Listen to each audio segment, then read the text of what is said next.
Très bon réveil à vous dans vos maisons. Madame, monsieur, bonjour. Et nous sommes aujourd'hui le jeudi 13 mars 2025 et dans le menu de votre émission Actu Matin, j'ai rendez-vous avec le président du parti MPL, le Mouvement Populaire de Libération. Avec Espérance Tébé, nous discuterons des points qui ont meublé les échanges à l'occasion de la rencontre du cadre de concertation des partis d'opposition avec la Sénat. Il faut le rappeler, dans la perspective de l'organisation des élections générales, une séance de travail s'est tenue entre la Sénat et le cadre de concertation. De quoi ont-ils parlé? On va le savoir dans un instant. Avec les débatteurs, nous parlons de l'alimentation scolaire. Le Bénin a célébré ce 11 mars la journée africaine de l'alimentation scolaire. Occasion pour nous d'interroger les progrès réalisés par le Bénin et surtout voir les autres défis qui restent à relever. Nous sommes jeudi, vous avez rendez-vous aussi avec Florence Bossa, avec elle nous verrons les sujets suffisamment commentés sur les réseaux sociaux. Et puis le sport, la revue de presse viendront s'ajouter à la liste de votre menu. Voilà pour vous ce qu'il faut retenir du contenu de votre émission de ce jeudi. Voici la une des journaux.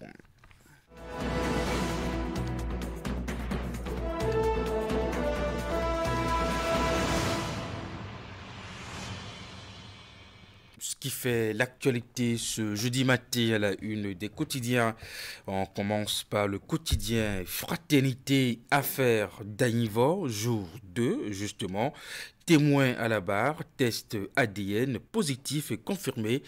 Yahi indécé, un testament qui interpelle encore aujourd'hui un bon repas aux prisonniers, un témoignage du père Rodrigue Bédinou sur la vie de Monseigneur de Souza, contrôle annoncé de faux numéros et paiement de tastes, déjà des grincements de dents et des doléances des émédiants et puis recrutement de cabinets pour la mise en œuvre du mécanisme des plaintes du projet FP2E justement. Et puis on retrouve notre quotidien décryptage info dette extérieure en Afrique, baisse de 13% en 2025 à 88,7 milliards de dollars. Et puis GIF 2025, l'Union progressiste Le Renouveau mobilise plus de 1000 femmes à Cotonou.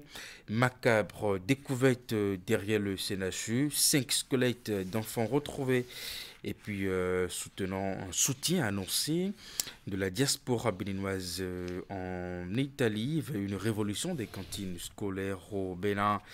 Et puis les femmes de la SGDS expriment leur engagement, défi et fierté. Le pays émergent à présent à l'Assemblée nationale, le président Louis Vlavonu échange avec le consul du Bénin près du Gabon. On retrouve l'emblème du jour, modification du code de procédure pénale et au statut des magistrats par les députés, des réformes pour une justice plus efficace. Et puis célébration de la GIF 2025, plus de 1000 femmes leaders de l'Union progressiste Le Renouveau en action. Matin libre à présent à Rikia Madougou. Les hommes ont failli. La justice humaine a trahi les vœux émouvants de Boniaï à une collaboratrice dévouée. Relecture du code électoral, l'opposition et la société civile montent à nouveau au créneau. Développement de l'aquaculture immergée, une source fiable de protéines animales.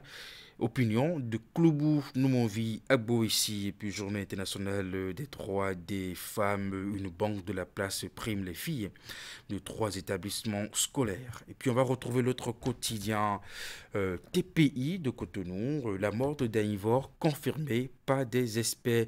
Les accusés plaident non coupables. Et puis à l'Assemblée nationale justement, les députés adoptent une loi cadre pour dynamiser le secteur de la construction et de l'habitation. L'informateur Université d'Abomey-Calavi, la standardisation des diplômes attestations lancée, et puis justement, deuxième journée du procès d'Agnivor, confrontation entre accusés et témoins, des éclaircies, des points d'ombre aussi, et puis relecture du code de procédure pénale au Parlement, zoom sur les articles du code modifié, nous propose le journal L'informateur, et puis audience à l'Assemblée nationale, Vlavono reçoit le consul du Bénin. Près le Gabon, avec Dabarou, Banikwara, politique nationale de santé communautaire, les retombées salutaires d'un projet qui impacte les communautés, puis célébration différée de la GIF par les femmes transformatrices du précase, le rôle des femmes dans la lutte contre le changement climatique débattu. Nouvelle génération, Conseil des ministres de ce mercredi, le gouvernement talon prend des mesures pour améliorer l'accès à l'eau potable à Savalou et puis à Banté. L'indépendant à présent procède à Ivor les noms de Yahi Boni et de plusieurs personnes évoquées pour des faits compromettants et puis remise des lettres de créance au chef de l'État. Anti-Mossen renforce les liens diplomatiques entre la Tunisie et le Bénin. Le gouvernement qui reconduit aussi les transferts monétaires au fil du projet Suède. Et puis justement eau potable pour Savalou, Bonté, Ouémé Plateau. Décision du Conseil des ministres. On va retrouver notre quotidien à présent, palmarès soutien logistique. Au Hajj 2025, le gouvernement apporte un appui financier d'environ 700 millions de francs CFA. Exposition Osaka 2025, le Bénin à la conquête du monde à partir du Japon. L'investigateur à présent, l'intégralité du Conseil des ministres de ce mercredi 12 mars 2025 et puis à Abomey-Calavi, interdiction d'une manifestation politique. Docteur Dansou prend acte de la décision du maire. À Rwandino, il invite les militants de l'Union pour assister le renouveau au calme. La cérémonie programmée à une date ultérieure. Et puis au Bénin, il prend 24 mois de prison pour avoir volé un bœuf. Le matinal à présent a fait d'Agnivor d'anciens collaborateurs de Yahi. Écoutez, Lani Davor, Enoch Laourou et Séverin Koumasebo à la barre. Bien entendu, la trouille s'installe chez les démocrates. Que se reproche l'ancien président et ses alliés? Point d'interrogation. Et puis vous retrouvez également le point de la deuxième journée de ce procès dans les colonnes du journal Le Matinal. Les promotions agricoles, le ministre conseiller Saka Kina découvre l'excellence du groupe KDK. Et puis diligence pour un Hajj 2025 sans faille, plus de 700 millions de francs CFA aux pèlerins. La guérite à présent, le conseil honoraire du Bénin au Gabon en visite à l'Assemblée nationale, Dr Yessifou Marouya chez Louis Vlavono. Et puis animation de la vie politique à Porte-Nouveau, Wabi Amadani, l'homme de confiance de la ville capitale. Et puis on va finir avec le quotidien Fraternité Affaires d'Agnivor, jour 2. Témoin à la barre, test ADN positif confirmé. Yahi indécé et puis justement un autre titre, un testament qui interpelle encore aujourd'hui. Un bon repas aux prisonniers. Un témoignage de père Rodrigue Bédinon sur la vie de Monseigneur Dessouza. Contrôle annoncé de faux numéros et paiement de tasses. Déjà des grincements de dents et des doléances dans le rang des émigrants. Voilà pour vous l'essentiel à retenir de ce qui fait l'actualité à la une des journaux ce jeudi matin. Et voici à présent le bulletin d'information.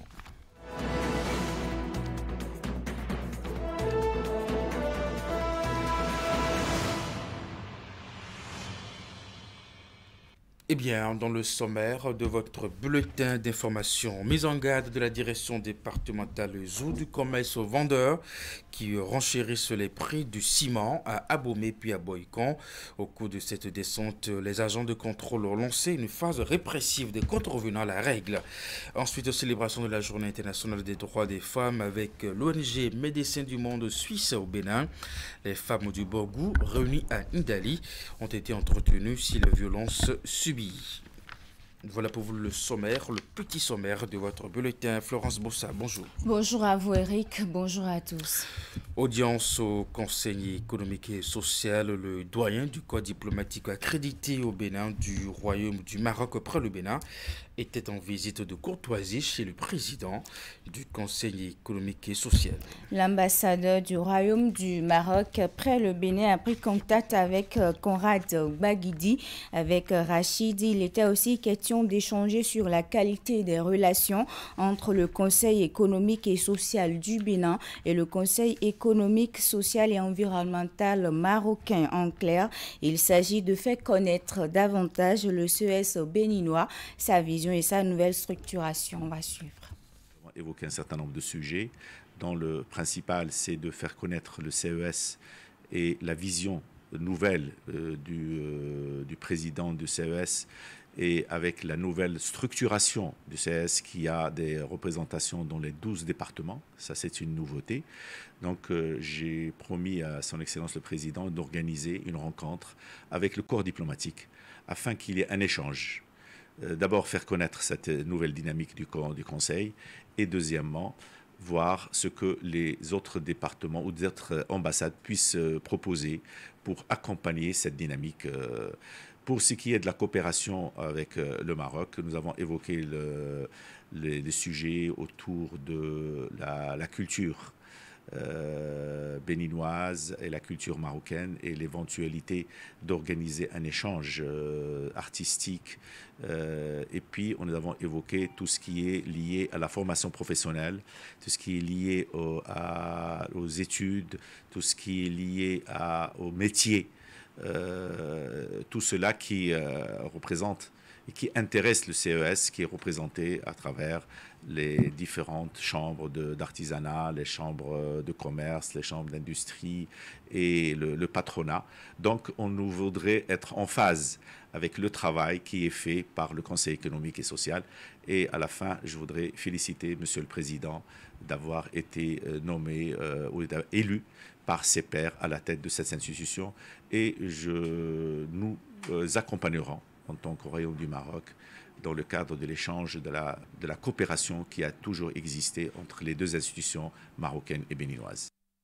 Toujours dans les arcanes de la diplomatie, le ministre des Affaires étrangères du Bénin, Olusegun Majadi Bakari, a accueilli de nouveaux diplomates ce mercredi 12 mars 2025 pour la remise des copies figurées de leurs lettres de créance en attendant leur présentation officielle au chef de l'État. Il s'agit de l'ambassadeur désigné de la République de Guinée, l'ambassadeur de la Côte d'Ivoire.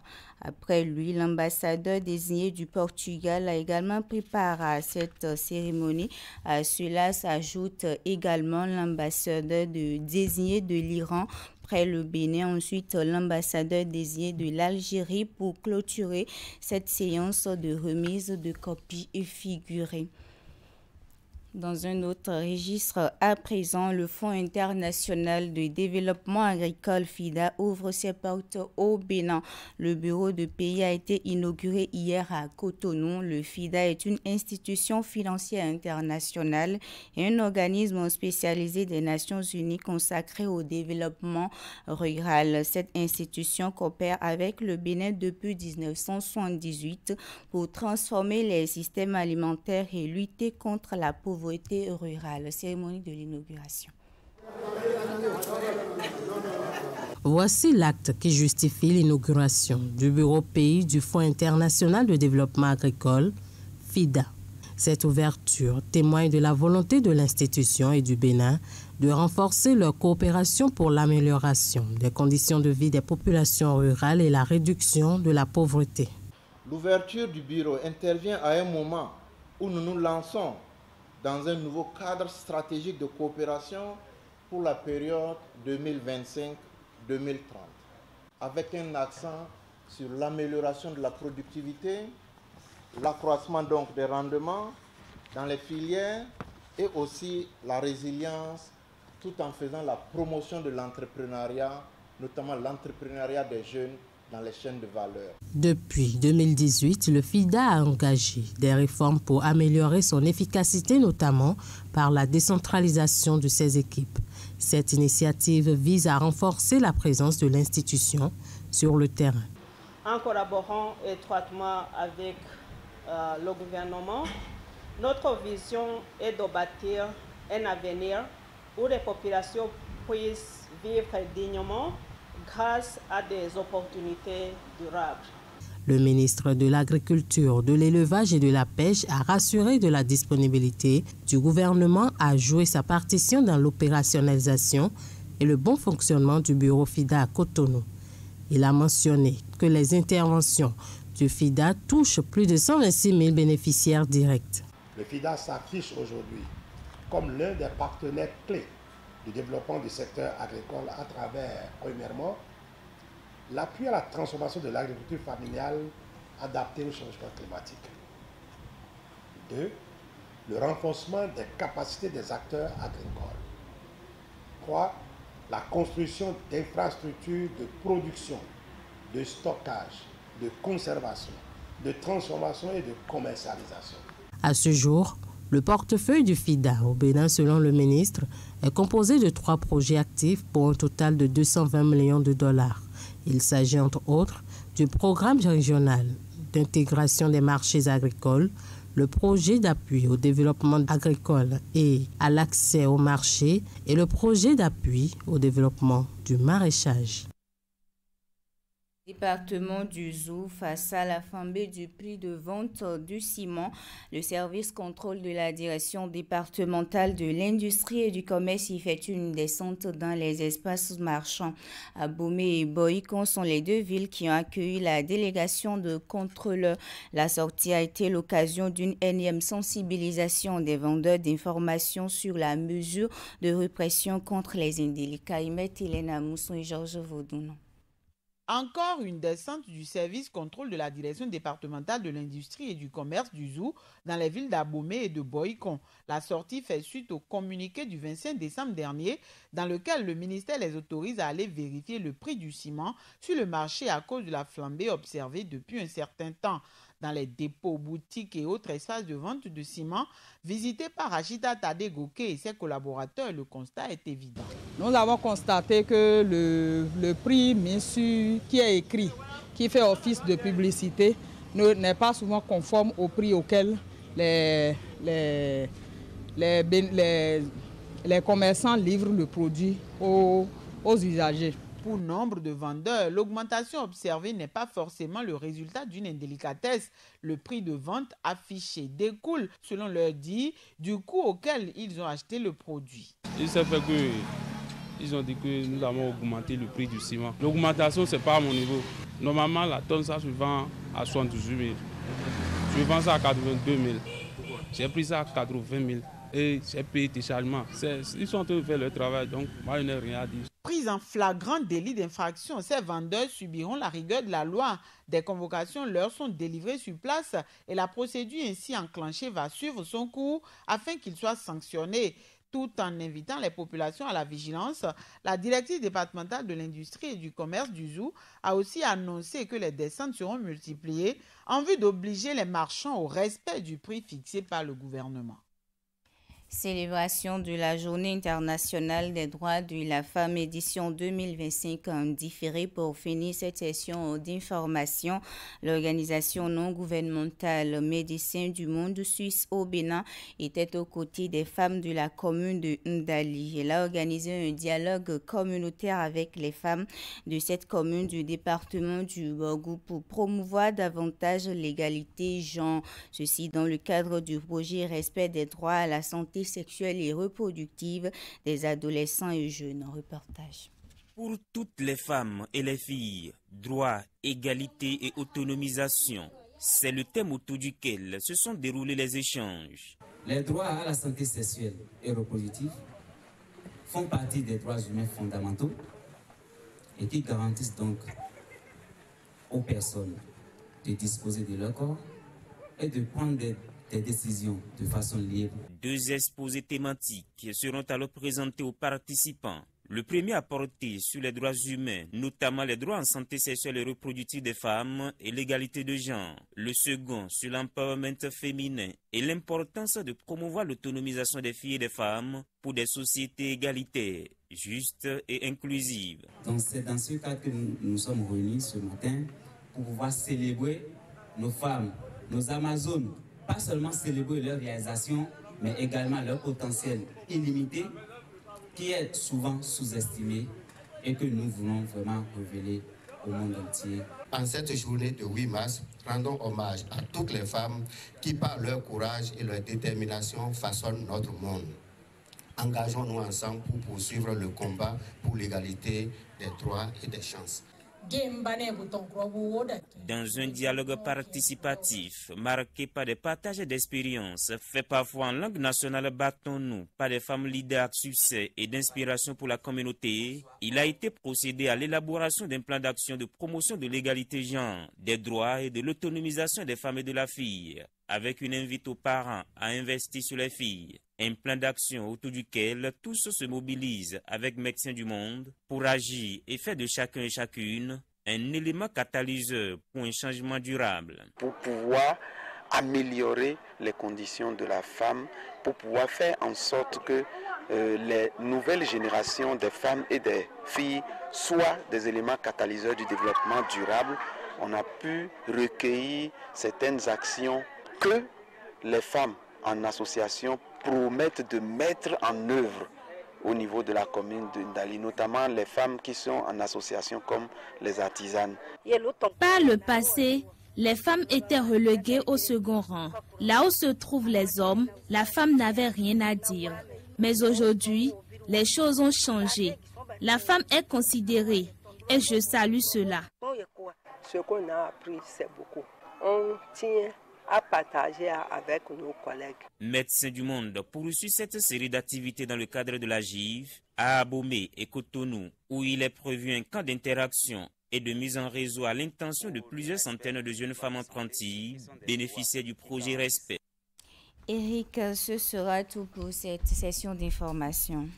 Merci à vous, Florence Bossa. En attendant de retrouver Candide Ronrento, notre invité est le président du parti MPL, le Mouvement Populaire de Libération.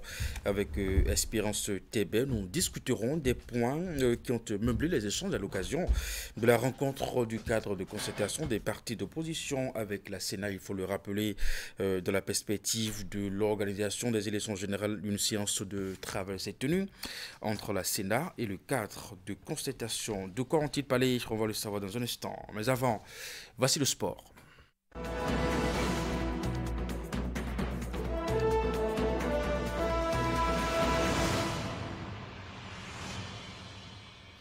Sport Matin ce jeudi, c'est avec vous, Candide Ronrento, bonjour. Eric, bonjour et bonjour à tous nos téléspectateurs. Les huitièmes de finale de la Ligue européenne des champions saison 2024-2025 ont pris fin ce mercredi. Le tableau des clubs qui vont disputer les quarts de finale est désormais au grand complet. Oui, les 8 équipes qui vont disputer, sinon qui vont poursuivre la course à la succession du Real Madrid sont bien connues. On a assisté hier au dernier match de ces huitièmes de finale retour. Le Real Madrid qui s'est offert sa qualification pour le tour suivant par césarienne, bien entendu, pour cette manche retour.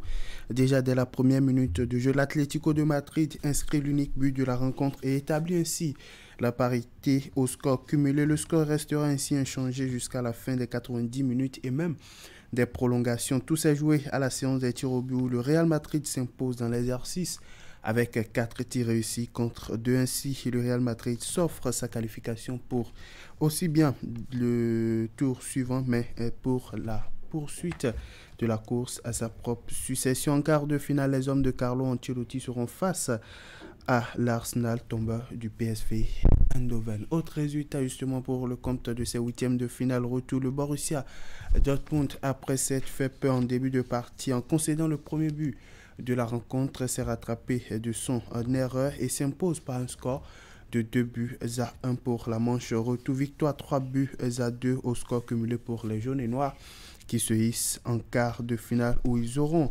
a fait face au Blaugrana tombeur du Benfica de Lisbonne. Pour les 8 équipes qualifiées pour l'étape des quarts de finale de ce nouveau format de la Ligue européenne des champions, nous avons le Paris Saint-Germain, le FC Barcelone, l'Inter de Milan, le Bayern de Munich, le Borussia Dortmund, Aston Villa, le Real Madrid et puis l'équipe de Arsenal. Et puis en Europa League, c'est ce jeudi qu'on connaîtra les 8 équipes qui vont disputer les quarts de finale. Les 8e de finale retour sont programmés pour ce soir. On aura à suivre 8 différentes confrontations ce soir dans le cadre des 8e de finale retour de l'Europa League saison 2024-2025. Déjà à 18h45, l'Atlético Bilbao défait à l'aller 2-1 reçoit dans son entrée l'équipe de l'AS Roma. L'Eintracht Francfort victorieux 2-1 au match aller aura terminé l'opération ce soir devant son public face à l'Ajax Amsterdam. Au même moment, Victoria Plzen battu à l'aller 2-1 sera en déplacement en Italie pour en découdre avec la Lazio et l'Olympiakos va offrir son hospitalité à Bodo Glimt, vainqueur à l'aller 3-0. Ce n'est pas tout. À 21h, Lyon qui a pris une belle option pour la qualification en quart de finale par sa victoire 3-1 à l'extérieur sera face au FC Bucarest devant son public pour décrocher un billet pour le tour suivant. Après un match indécis de score nul d'un but partout, Manchester United et la Real Sociedad se donnent rendez-vous en Angleterre pour la manche retour ce soir à partir de 21h. Puis l'AZ Alkmaar vainqueur 1-0 à l'aller affronte en déplacement l'équipe de Tottenham. Prenez les différents rendez-vous. AGCAF à présent, Candidat de Ronrento, on vient sur le continent. Patrice Motsepe brigue nouveau mandat à la tête de la Confédération africaine de football. C'est bien cela, le Sud-Africain rempile à la tête de la Confédération africaine de football et ce pour un nouveau mandat de 4 années jusqu'en 2029. L'homme a été reconduit président au cours de la 14e Assemblée générale extraordinaire de l'instance tenue ce mercredi 12 mars 2025 au Caire en Égypte. Seul candidat à sa propre succession, Patrice Motsepe a été réélu président de la CAF, un nouveau mandat au cours duquel il aura à poursuivre l'agenda de développement du football africain. Les nouveaux membres du comité exécutif de la CAF sont entre autres Walid Sadi de l'Algérie, Wallace John Karia de la Tanzanie, Kurt Okorako du Ghana, Bestine Kazadi du Congo et puis Mustafa Raji du Libéria. Par ailleurs, les 6 représentants de la Confédération africaine du football au Conseil de la FIFA sont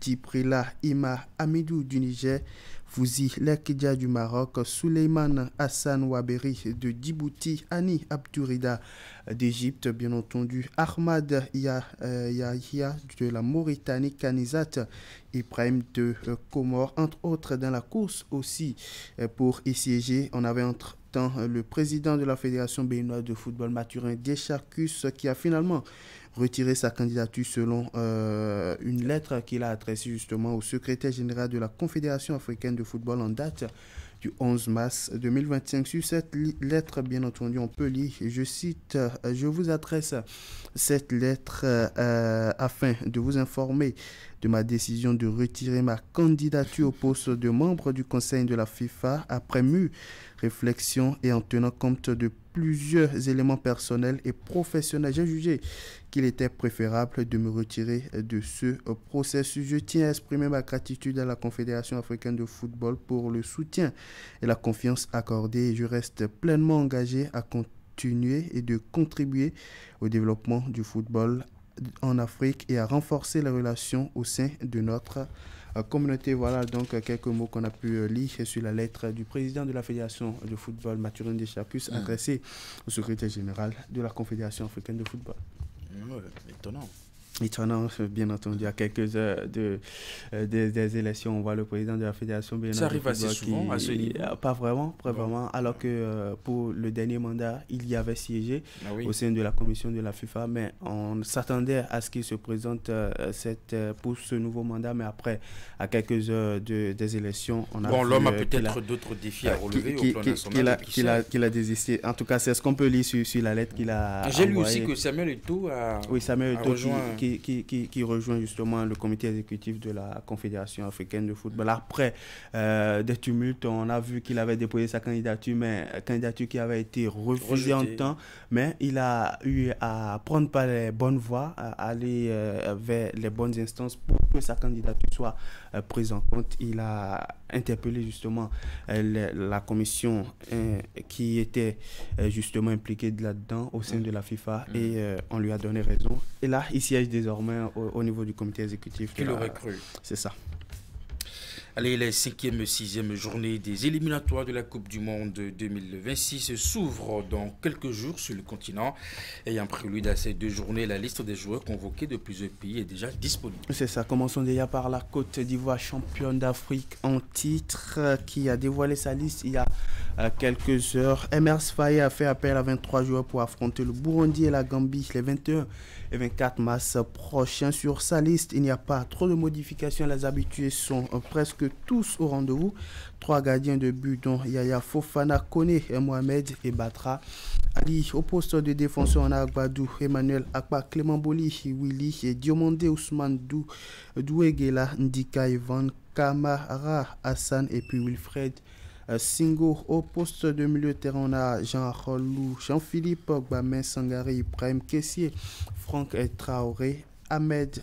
Au poste d'attaquant, on a Jean-Pierre Pierre-Simon Adinkra, Vakou Bayo, Tiakité Omaguessan, Evan Crasso, Jean-Philippe Pépé Nicolas et puis Sébastien à l'heure. Ainsi aussi on a eu la liste officielle des Super Eagles du Nigeria, vice-champion d'Afrique en titre, pour affronter le Rwanda et le Zimbabwe qui est déjà disponible depuis hier. Une liste de 23 joueurs dévoilée par le nouveau sélectionneur Eric Echel, sur laquelle on note la présence de tous les cadres presque de la tanière des Super Eagles. Bien entendu, au poste de gardien de but, on a entre autres Stanley Nwambali de Chippa United et bien entendu Kayode Bankole de Remo Star. En défense, nous avons le capitaine des Super Eagles, William Trost Ekong, qui est en compagnie justement, qui conduit la troupe des défenseurs avec Igbo Ogbu, bien entendu, Olaina, bien entendu, Calvin Bassey. Au milieu de terrain, on a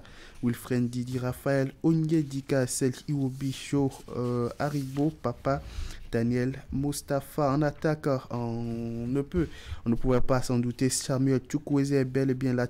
Victor Osimhen aussi est là, Demola Lukman, Victor Boniface, Moses Simon, Oumar Sadik, Nathan Tela et puis Tolu Walassal, bien entendu, Aroko Daré. On a aussi eu droit, tout comme à la Côte d'Ivoire et au Nigeria, à la liste, bien entendu, du Burkina Faso et de la Guinée. Commençons déjà par la liste de la Guinée qui affronte le 21-25 mars prochain la Somalie et l'Ouganda dans le cadre de ces 5e et 6e journées des éliminatoires de la prochaine Coupe du Monde, celle de 2026. Une liste de 23 joueurs que vous pouvez voir à l'écran, et sur cette liste on note certaines absences majeures, celle de Mohamed Lamine Bayor, de Morgan Guy Lavogui, Ilyas Moriba, Nabi Keita, Ibrahima Kone, Mori Konaté et Karim Sissé. Des absences qui ont suscité pas mal d'interrogations. Mais qu'en est-il réellement?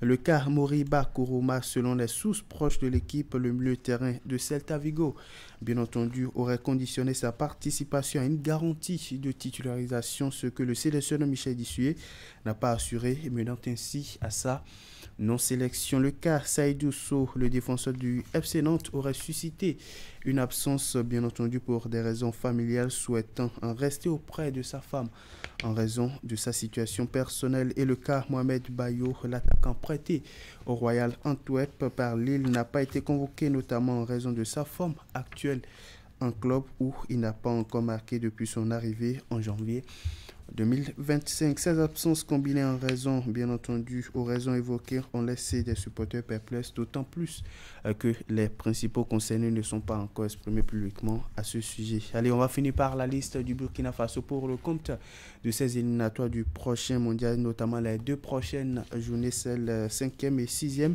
Bien entendu, le Burkina Faso a aussi dévoilé sa liste il y a quelques heures. Au poste de gardien de but, Hervé Kofi du RC Lens, bien entendu, Farid Ouedraogo de l'Est Vita Club, Kylian Nkiema de Ado La Aïe. Au poste de défenseur, Issa Kabore, Steve Wago, Edmond Tapsoba, Nasser Dika, Adamo Nagalo, Mohamed Yapri, Issouf Dayo, Arsène Guy, Kwasi. Au milieu de terrain, Mamel Dao est présent, Cédric Badolo, Saïdou, Sempare Blati Touré, Raman Salou, Ismaïla, Ouedraogo, Josué, Tien, Entré, B. Aoko, Mohamed Zungrana en attaque. On a bien entendu Syriac, Bi, Irie Kalou, Bertrand Traoré, Hassan Bondé, Dango Ouattara, Franck Lassina Traoré et puis Mohamed Konaté, la troupe bien entendu, qui est conduit par Brahma Traoré. Allez, Candide, au plan national, la 11e journée de la Ligue 3 masculine a pris son envol ce mercredi pour les équipes de la poule A. On a eu trois différentes affiches pour le compte de ce début de la 11e journée de la Ligue 3 masculine dans la poule A. L'équipe de CFS et celle de Ouedja se sont neutralisées au bout d'un score nul, d'un but partout. La jeunesse athlétique de Misrete s'est imposée par un score d'un but à 0 à l'équipe de Étalon FC et puis Tambou FC d'Adjara s'offre une victoire 2-1 devant l'équipe de Abyss. Pour cette 11e journée de la Ligue 3 masculine dans la poule A se poursuit ce jeudi avec à la clé deux différentes rencontres à suivre. Déjà à partir de 16h, l'équipe de la jeunesse sportive de la Vallée va en découdre avec TFA Football Club, puis Assos va disputer les unités avec l'équipe de Ainovi Football Club. Allez, on va s'arrêter ici ce matin. Merci à vous, Candide, pour la rubrique sport de ce jeudi. À demain vendredi pour d'autres informations sportives dans Sport Matin. Et ça sera principalement les affiches du week-end. Allez, très bonne journée à vous. On va marquer une pause et on va retrouver notre invité.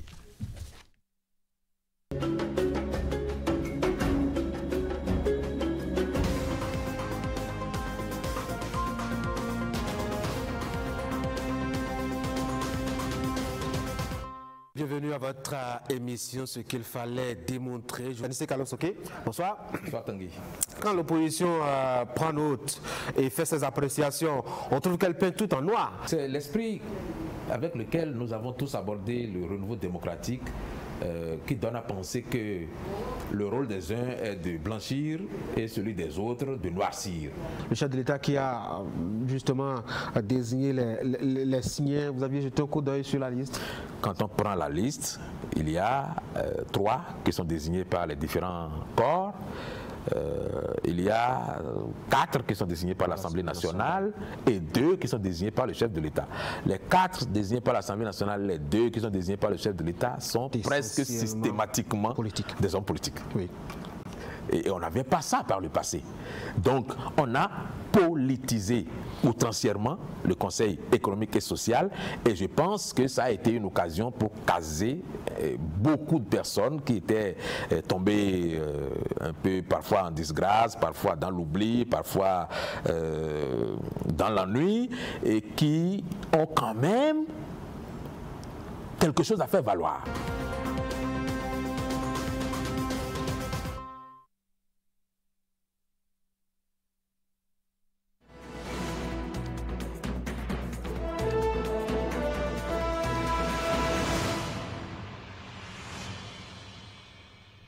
Je vous l'avais annoncé, nous sommes avec le président du parti MPL, le Mouvement Populaire de Libération Espérance Tebe. Bonjour. Bonjour, M. Eric. Merci d'être avec nous ce matin. Merci. Allez, pendant que vos amis de la mouvance affichent une certaine sérénité, vous autres, vous avez des inquiétudes. Vous avez rencontré justement à ce propos les responsables de la Sénat. Pourquoi ? Oui, conformément à l'agenda du cadre de concertation des forces politiques de l'opposition, et avant-hier, ce mardi 11 mars, nous avons rencontré l'institution en charge de l'organisation des élections dans un prélude aux élections générales de 2026. Vous savez que le cadre de concertation des forces de l'opposition a entrepris de baliser le chemin et avant d'aborder ces élections générales, aplanir les divergences et attirer l'attention de l'opinion sur les écueils et un certain nombre de choses qui nous empêcheraient d'avoir des élections libres, transparentes et inclusives pour 2026. Donc c'est dans ce sens que, à notre demande, l'institution en charge de l'organisation de ces élections, la CEDA, nous a rencontrés ce mardi. Il a été essentiellement question des problèmes que nous avions déjà rencontrés au cours des élections passées, notamment le recrutement des agents électoraux et certaines dispositions du code électoral qui prêtent à confusion, qui ne nous rassurent pas et qui sont susceptibles de créer des conditions conflictuelles au niveau de ces élections générales. On va faire du cas par cas. Alors, sur le recrutement des agents électoraux, quelles sont vos inquiétudes? Alors, il se trouve que c'est l'institution en charge des élections qui recrute les agents électoraux, les coordonnateurs d'arrondissement et leurs adjoints. Et nous avons voulu nous rassurer de la méthode utilisée pour recruter ces agents parce que nous avions constaté que les fois passées, curieusement, il se retrouve qu'au niveau, en dépit des assurances que nous avions reçues, il se retrouve que au sein de certains des bureaux de vote, de la plupart des bureaux de vote, je vais dire, des agents de même obédience politique se retrouvent. Alors vous convenez avec moi que cet état de choses ne rassure pas l'opposition. Nous n'avons pas des représentants au niveau des institutions en charge des élections et au niveau des bureaux de vote également. S'il se retrouve que les agents électoraux se retrouvent au sein d'une même obédience politique, en l'occurrence, je veux dire la mouvance, vous convenez avec moi que cela porte préjudice énormément à l'opposition. Donc nous avons passé en revue ces problèmes-là et essayé de trouver le mécanisme qu'il faut pour que, au sein, comme par le passé, dans un passé un peu lointain, au sein des bureaux de vote, il y avait des gens de l'opposition et de la mouvance, ce qui permet de se surveiller dans le processus.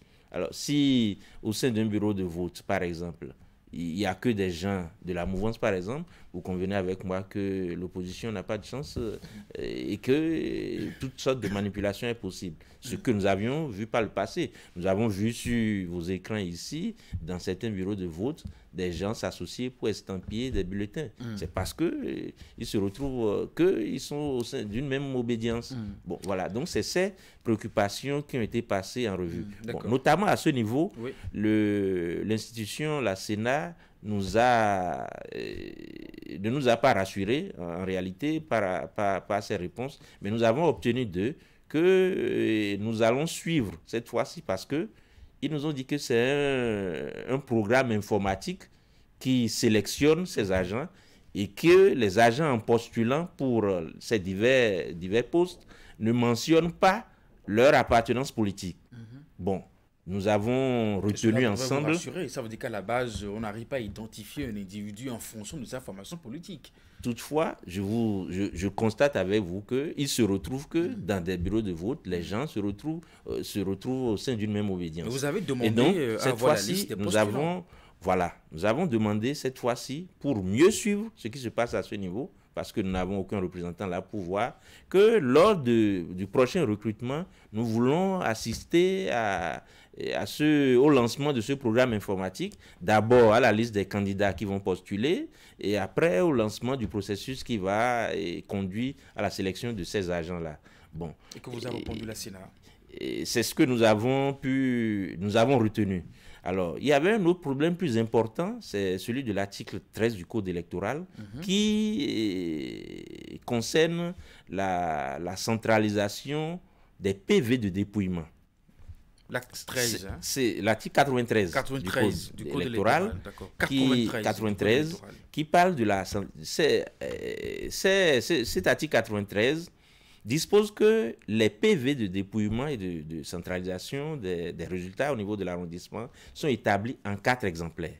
Un exemplaire envoyé à la Sénat, un autre exemplaire à la Cour constitutionnelle ou la Cour suprême selon le type d'élection, si c'est législative ou communale, et un exemplaire affiché, un autre exemplaire pour les partis politiques en lice. Un seul exemplaire pour les partis politiques en lice. Alors, qui prend cet exemplaire?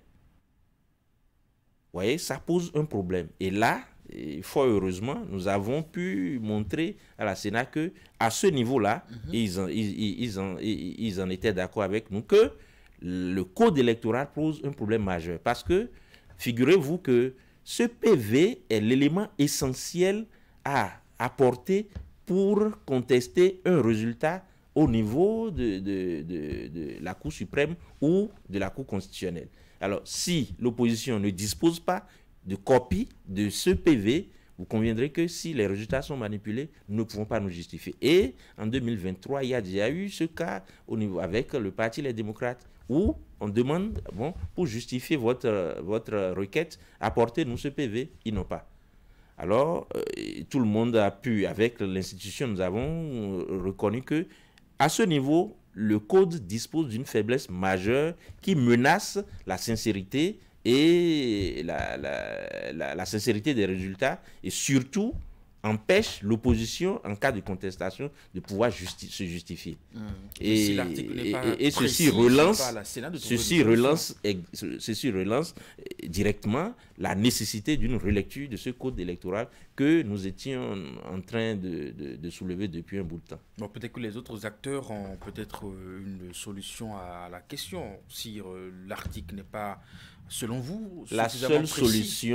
La seule solution, c'est la relecture de cet article 93 du Code qui va disposer de mettre suffisamment de copies que de partis en lice pour cette élection. Mais comment, enfin, c'est pas la première fois que nous organisons des élections. On a toujours recruté des gens, on a toujours, comment on dit, utilisé ces mêmes méthodes pour nos élections. Et vous avez observé que les méthodes utilisées ont parfois conduit à des exclusions injustifiées, à des élections qui ont amené des situations conflictuelles que nous avons vécues. Est-ce que vous avez Et c'est pour prévenir tout ça. Vous avez porté d'autres préoccupations au cadre de la Sénat? Oui, bon, de façon essentielle, les préoccupations tournent autour d'une organisation transparente de ces élections. Et nous avons retenu de nous revoir pour affiner ces problèmes-là au fur et à mesure que le temps passe. Et la préoccupation majeure, c'est le code électoral. Et d'ailleurs, c'est pour ça que hier, le cadre de concertation des forces politiques a tenu une assemblée générale extraordinaire qui a réuni non seulement les forces politiques de l'opposition, mais également la société civile, les syndicats et globalement, je dirais, les forces vives de la nation au niveau, sur le code électoral.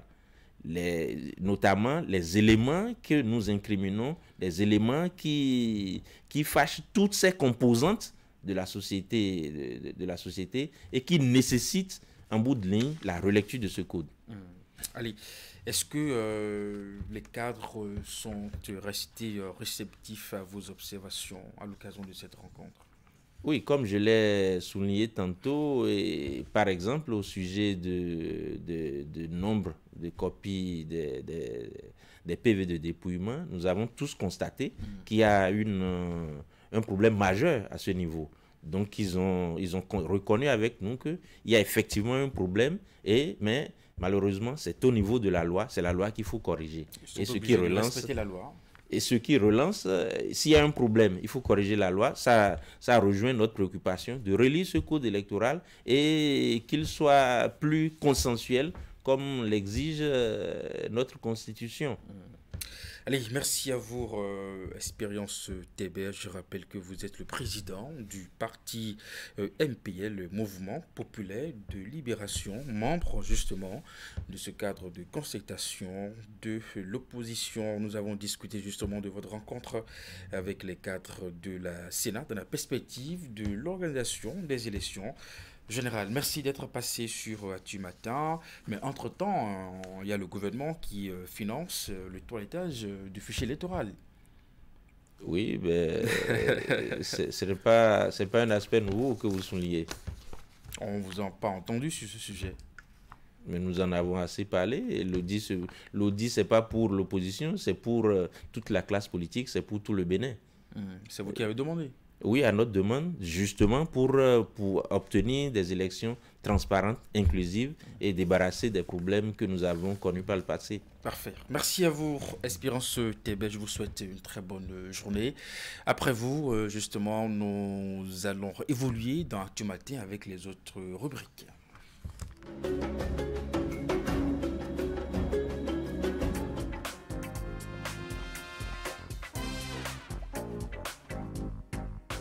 Quels sont les motifs qui doivent marquer vos pagnes pour la dot et pourquoi? On en parle aujourd'hui dans votre magazine Chic et Pratique qui reçoit pour vous une commerçante de pagne. Alors pour une dot réussie, on a l'habitude de dire que pas d'hibiscus, pas de mariage. Alors regardez, ça c'est le motif hibiscus. Il symbolise l'harmonie dans le foyer, un mariage réussi et tout, voilà. Nous nous invitons dans vos cuisines aujourd'hui. Je suis à la cuisine et à une étape de la cuisson, je me rends compte qu'il y a beaucoup de sel dans le repas. Comment y remédier? On en parle avec notre invité du jour. Par exemple, à la fin, quand le riz a fini par exemple, de préparer, vous vous rendez compte que c'est salé. Vous coupez une pomme de terre en deux, et mettre dans la sauce. Là, ça absorbe le sel dans. Comment réussir la salsa? C'est le thème de ce numéro de votre magazine Chic et Pratique. Il faudra constater qu'il y a les mouvements qui varient en fonction des hommes et des dames. Les hommes ici, nous allons les appeler les cavaliers et les dames les cavalières.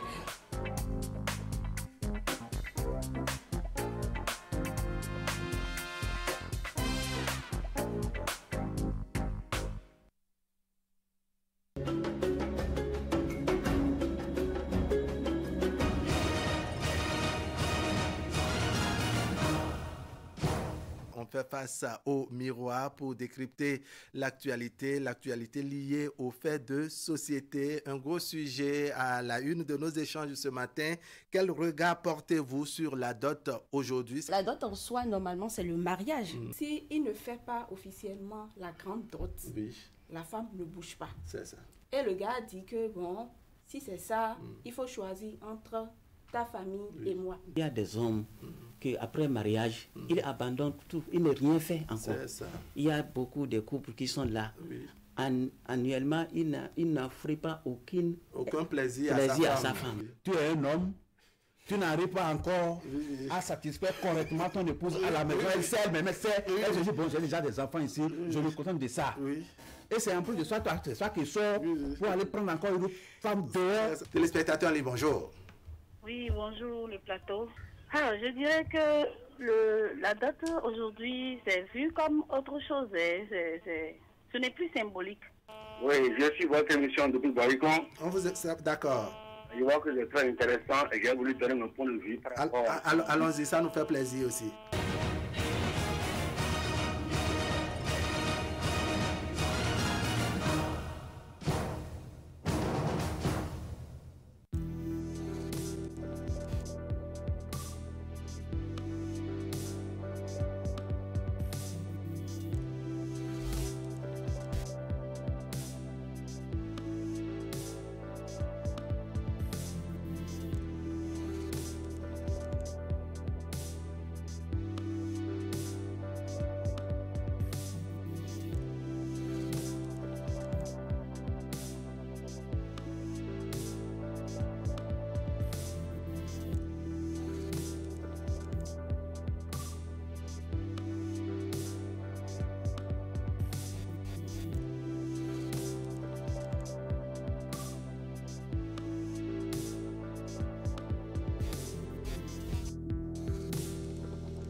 Bienvenue ici chez Dame Béatrice, célèbre pêcheuse de crabes.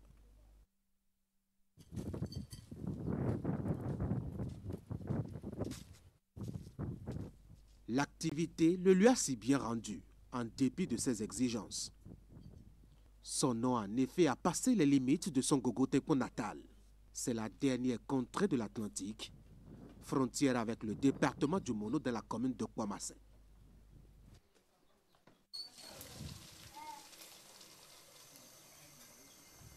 Sa réputation de pêcheuse de crabes, elle se l'a faite au bout d'une trentaine d'années de pratique, avec fidélité et amour.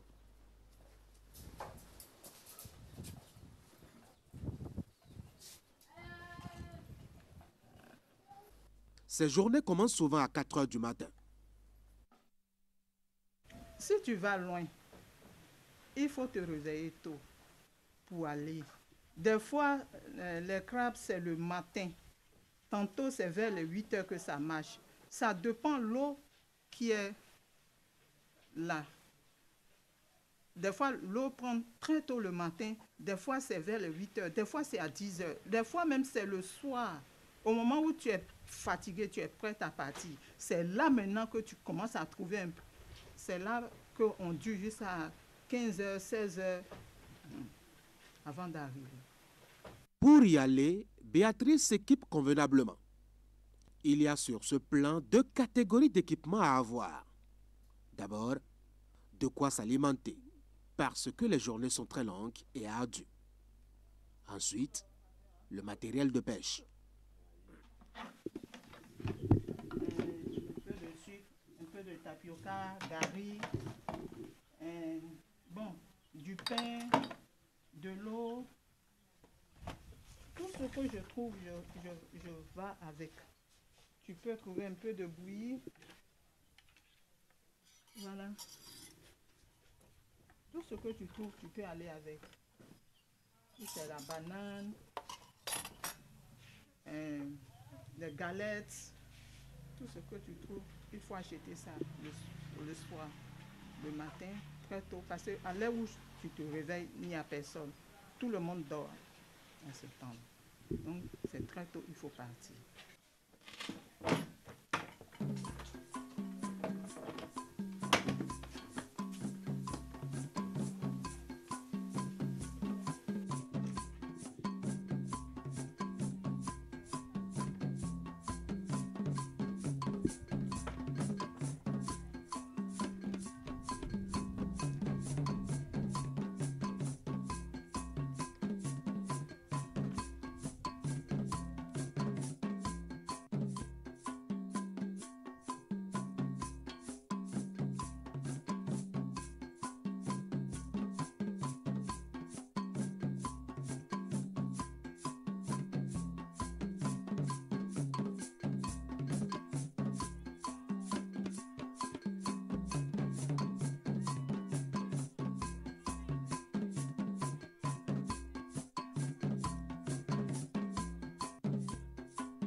Ça, c'est aiglé. On appelle ça aiglé. Mais en français, on appelle ça carolet. Voilà. Maintenant, j'ai attaché le poisson là-dessus. C'est simple bois. On fait ça et puis on met filet en bas. C'est le filet qui garde le crabe. Dès qu'ils viennent pour manger la paille, tu soulèves le bouchon doucement comme ça. Dès que tu soulèves ça, le crabe tombe dans le filet et je le mets dans mon panier. Carolet? Oui, carolet. Des fois 40, 30, ça dépend. Des fois même 50. Par exemple, aujourd'hui, j'ai déposé 55.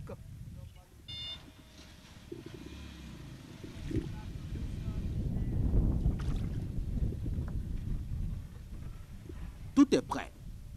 Béatrice attaque ce qui lui sert de pagaie et lance sa journée de travail.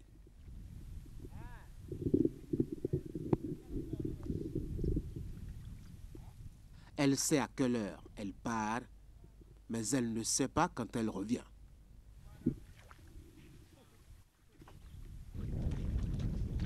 Il lui faut parcourir parfois des kilomètres qu'elle-même n'arrive pas à mesurer. Tout ce qu'elle sait évaluer, c'est le temps passé sur l'eau à pagailler. 2 à 3 heures de temps pendant les périodes de soudure, où les crabes se font vraiment rares sur les côtes les plus proches. Si tu déposes ça dans l'eau, il te faut, pour te reposer, dès que tu finis de déposer ça, il faut te reposer au moins 15 minutes. Après ça, dès que tu te lèves pour soulever ça, il y a des crabes qui viennent manger la pâte et tu les attrapes. Or maintenant, j'ai fait plus de 1 heure de temps à la maison avant de monter. Donc il y a beaucoup qui n'ont coupé la paille dessus.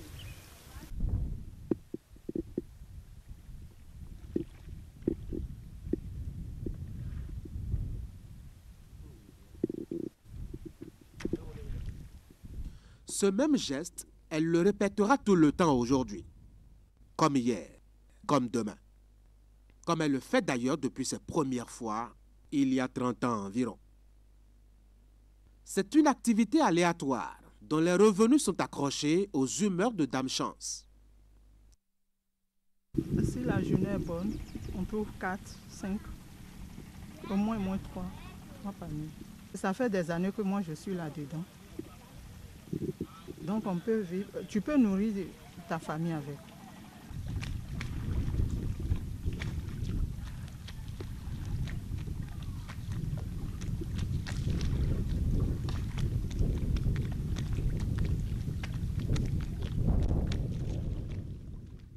Des fois, quand tu montres que tu n'as rien eu, vraiment ça fait très mal.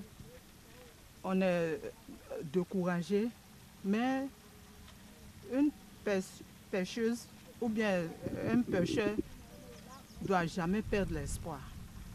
Il faut toujours espérer que peut-être, tu peux aller le matin, ça ne va pas marcher. Le soir, tu montes et tu trouves. Donc il faut être courageuse pour faire ce genre de métier-là. Il faut être courageuse. Par exemple, aujourd'hui j'ai eu un panier. Je vais dire, demain je ne vais plus partir.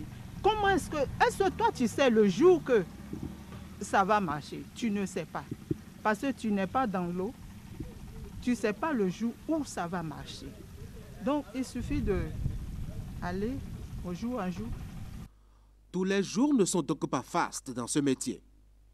En dehors de la grande patience dont il faut s'armer, le pêcheur de crabes a besoin de puiser dans ses expériences pour contourner quelque peu ces jours de mauvaise chance dans l'année. Des fois, on calcule le temps. Je ne sais pas comment il faut expliquer ça. Il y a des temps, c'est les météos qui expliquent ça bien. Et nous, on dit « eh ouais ». Ah oui. Si « eh ouais » là vient là, des fois, on calcule la lune. Là où se trouve la lune, c'est que dans l'eau, ça va marcher. Si tu sais calculer, tu calcules ça et le soir comme ça, tu fais ton bagage, tu sais que demain, si je vais, au moins, j'aurai quelque chose. Et puis, il y a les périodes même qui viennent, il faut aller au moins 2 jours avant de trouver un panier. Un panier de crabes peut coûter environ 1000 francs CFA pour les périodes d'abondance. Pendant les temps de la rareté, il peut doubler et même tripler de prix. Mais pour l'avoir, il faut bien travailler et compter sur la providence. Une grosse épreuve quotidienne à la limite. On souffre, on souffre. Moi, je ne veux pas voir mes enfants souffrir comme ça. Eux, au moins, ils connaissent papier. Pourquoi quelqu'un qui connaît papier va se jeter dans ce métier-là? Pour faire tous ces genres de choses, il te faut un moyen. Sinon, moi, j'aime beaucoup les animaux domestiques. Bon, mais c'est les moyens qui font tout ça.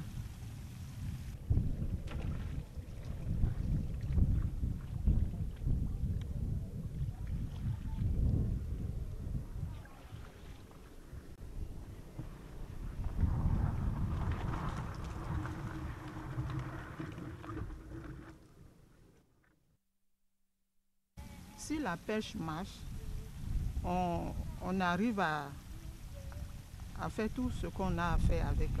Mais si ça ne marche pas, des fois même si tu es quitté à la pêche pour venir, pour payer les 300 de pirogue, tu as de 1000 problèmes pour payer les 300. Donc ça devient une dette. Des fois, il faut aller au moins 2, 3 fois avant de donner l'argent de pirogue.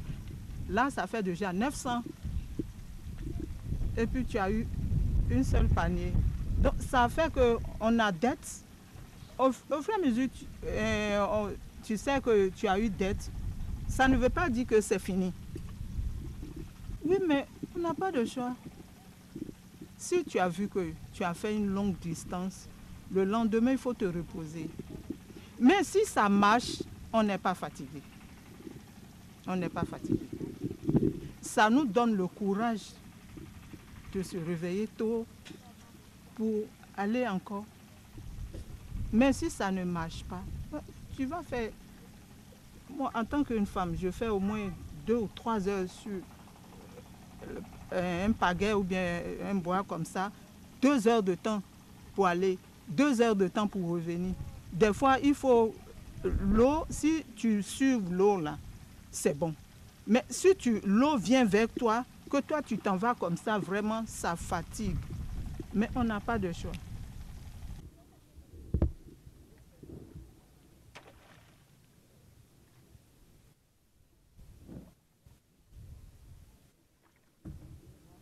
Ici, c'est mon village. Mais je ne veux pas faire d'autres activités à part ça. Si je trouve au moins quelque chose... Par exemple, tu viens de parler de l'élevage. Si je trouve un coin que je peux faire un élevage, là, d'accord. Ce métier, au-delà d'être un gagne-pain, est une passion pour Béatrice. Il lui a permis de soutenir sa petite famille et d'envoyer ses 4 enfants à l'école. En dépit de ses forces qui déclinent avec l'âge et le temps, elle ne veut pas abandonner, espérant un jour une relève, mais en dehors de sa progéniture.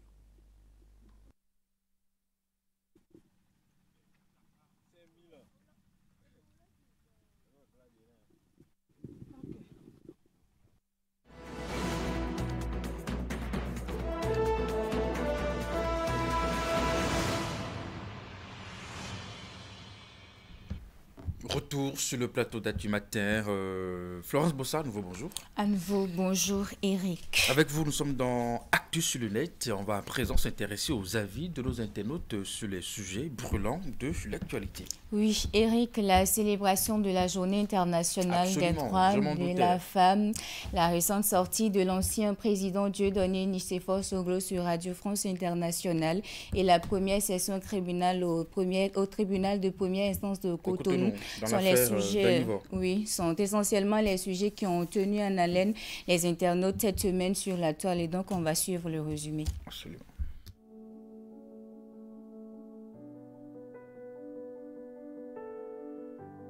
L'actualité cette semaine est dominée par la célébration de la Journée internationale des droits des femmes. Au Bénin, l'accent a été mis sur les luttes engagées, les avancées et l'engagement collectif. Pour ce qui concerne la lutte contre les violences faites aux femmes, il y a eu ces dernières années plus de 4000 plaintes déposées, une nette progression par rapport au passé. Exactement 582 décisions de justice sont rendues à l'Institut national de la femme. Ces avancées sont confirmées par les internautes. Ils relèvent qu'il est important de continuer à faire de la lumière sur les femmes, surtout celles qui se battent au quotidien. Alors traitons-les avec amour. Aimons-les et comprenons leurs faiblesses. Toute femme a besoin de liberté. Toute femme a besoin d'amour. Toute femme a besoin de respect. Sans la femme, pas de société. Sans la femme, pas de pays. Sans la femme, pas de race humaine. Sans elle, pas de progrès. L'humanité sans la femme serait une création incomplète.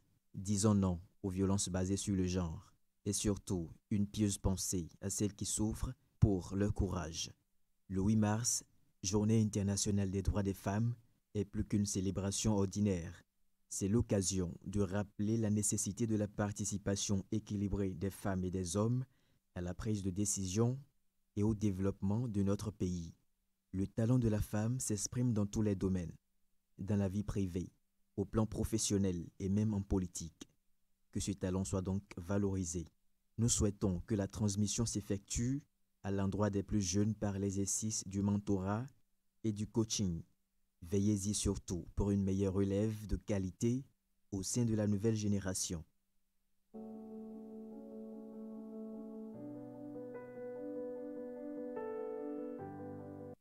Reçu sur RFI lundi dernier au sujet de ses mémoires publiées récemment, Nicéphore Soglo a appelé Patrice Talon à libérer les prisonniers politiques et à laisser les exilés politiques rentrer. Les internautes ont réagi également sur cette récente sortie de l'ancien chef de l'État. Le pardon existe et c'est important en tout, mais à chaque fois dire « prisonnier politique » peut toutefois fâcher. Tous les autres citoyens sont témoins de ces affaires. On peut faire des réclamations politiques sans chercher à prendre celui qui est actuellement chef de l'État comme le diable à abattre à tout prix. Il s'agit d'œuvrer pour la paix et la concorde dans notre pays en toute responsabilité. La responsabilité exige que chaque citoyen assume et réponde de ses actes posés en toute conscience devant les tribunaux. Ce qui n'exclut pas qu'en prenant toute la mesure de la situation, ceux en position d'amnistie ou de gracier jouent leur partition. Cela fait partie des règles de la vie communautaire. Que ceux à qui il est reproché des indélicatesses avec des biens publics réparent et remboursent. Œuvrant pour la paix sans chercher à savoir sous quel régime la muselière a été plus épaisse, lequel a été plus liberticide. Un seul prisonnier d'opinion, un seul exilé est de trop, et nul ne peut se sentir en paix à l'intérieur tant qu'un seul compatriote est contraint à l'exil. Le Bénin se prépare pour les élections générales et les attentes sont fortes quant à un éventuel assouplissement du climat politique et à la réintégration des opposants dans le débat national. Nicéphore Soglo poursuit son plaidoyer pour des élections inclusives et apaisées en 2026. Selon Soglo, notre peuple a la capacité de rebondir.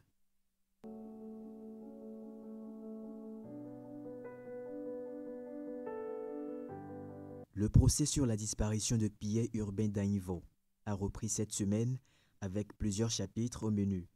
Les internautes se sont également intéressés à cette actualité.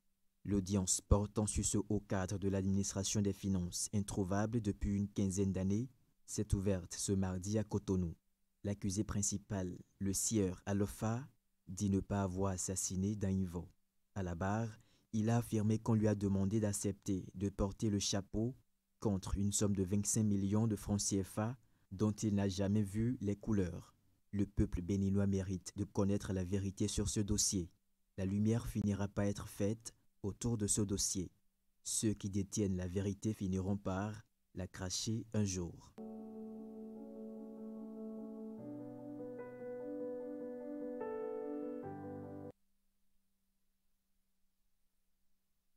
Plusieurs sujets commentés par les internautes sur les réseaux sociaux.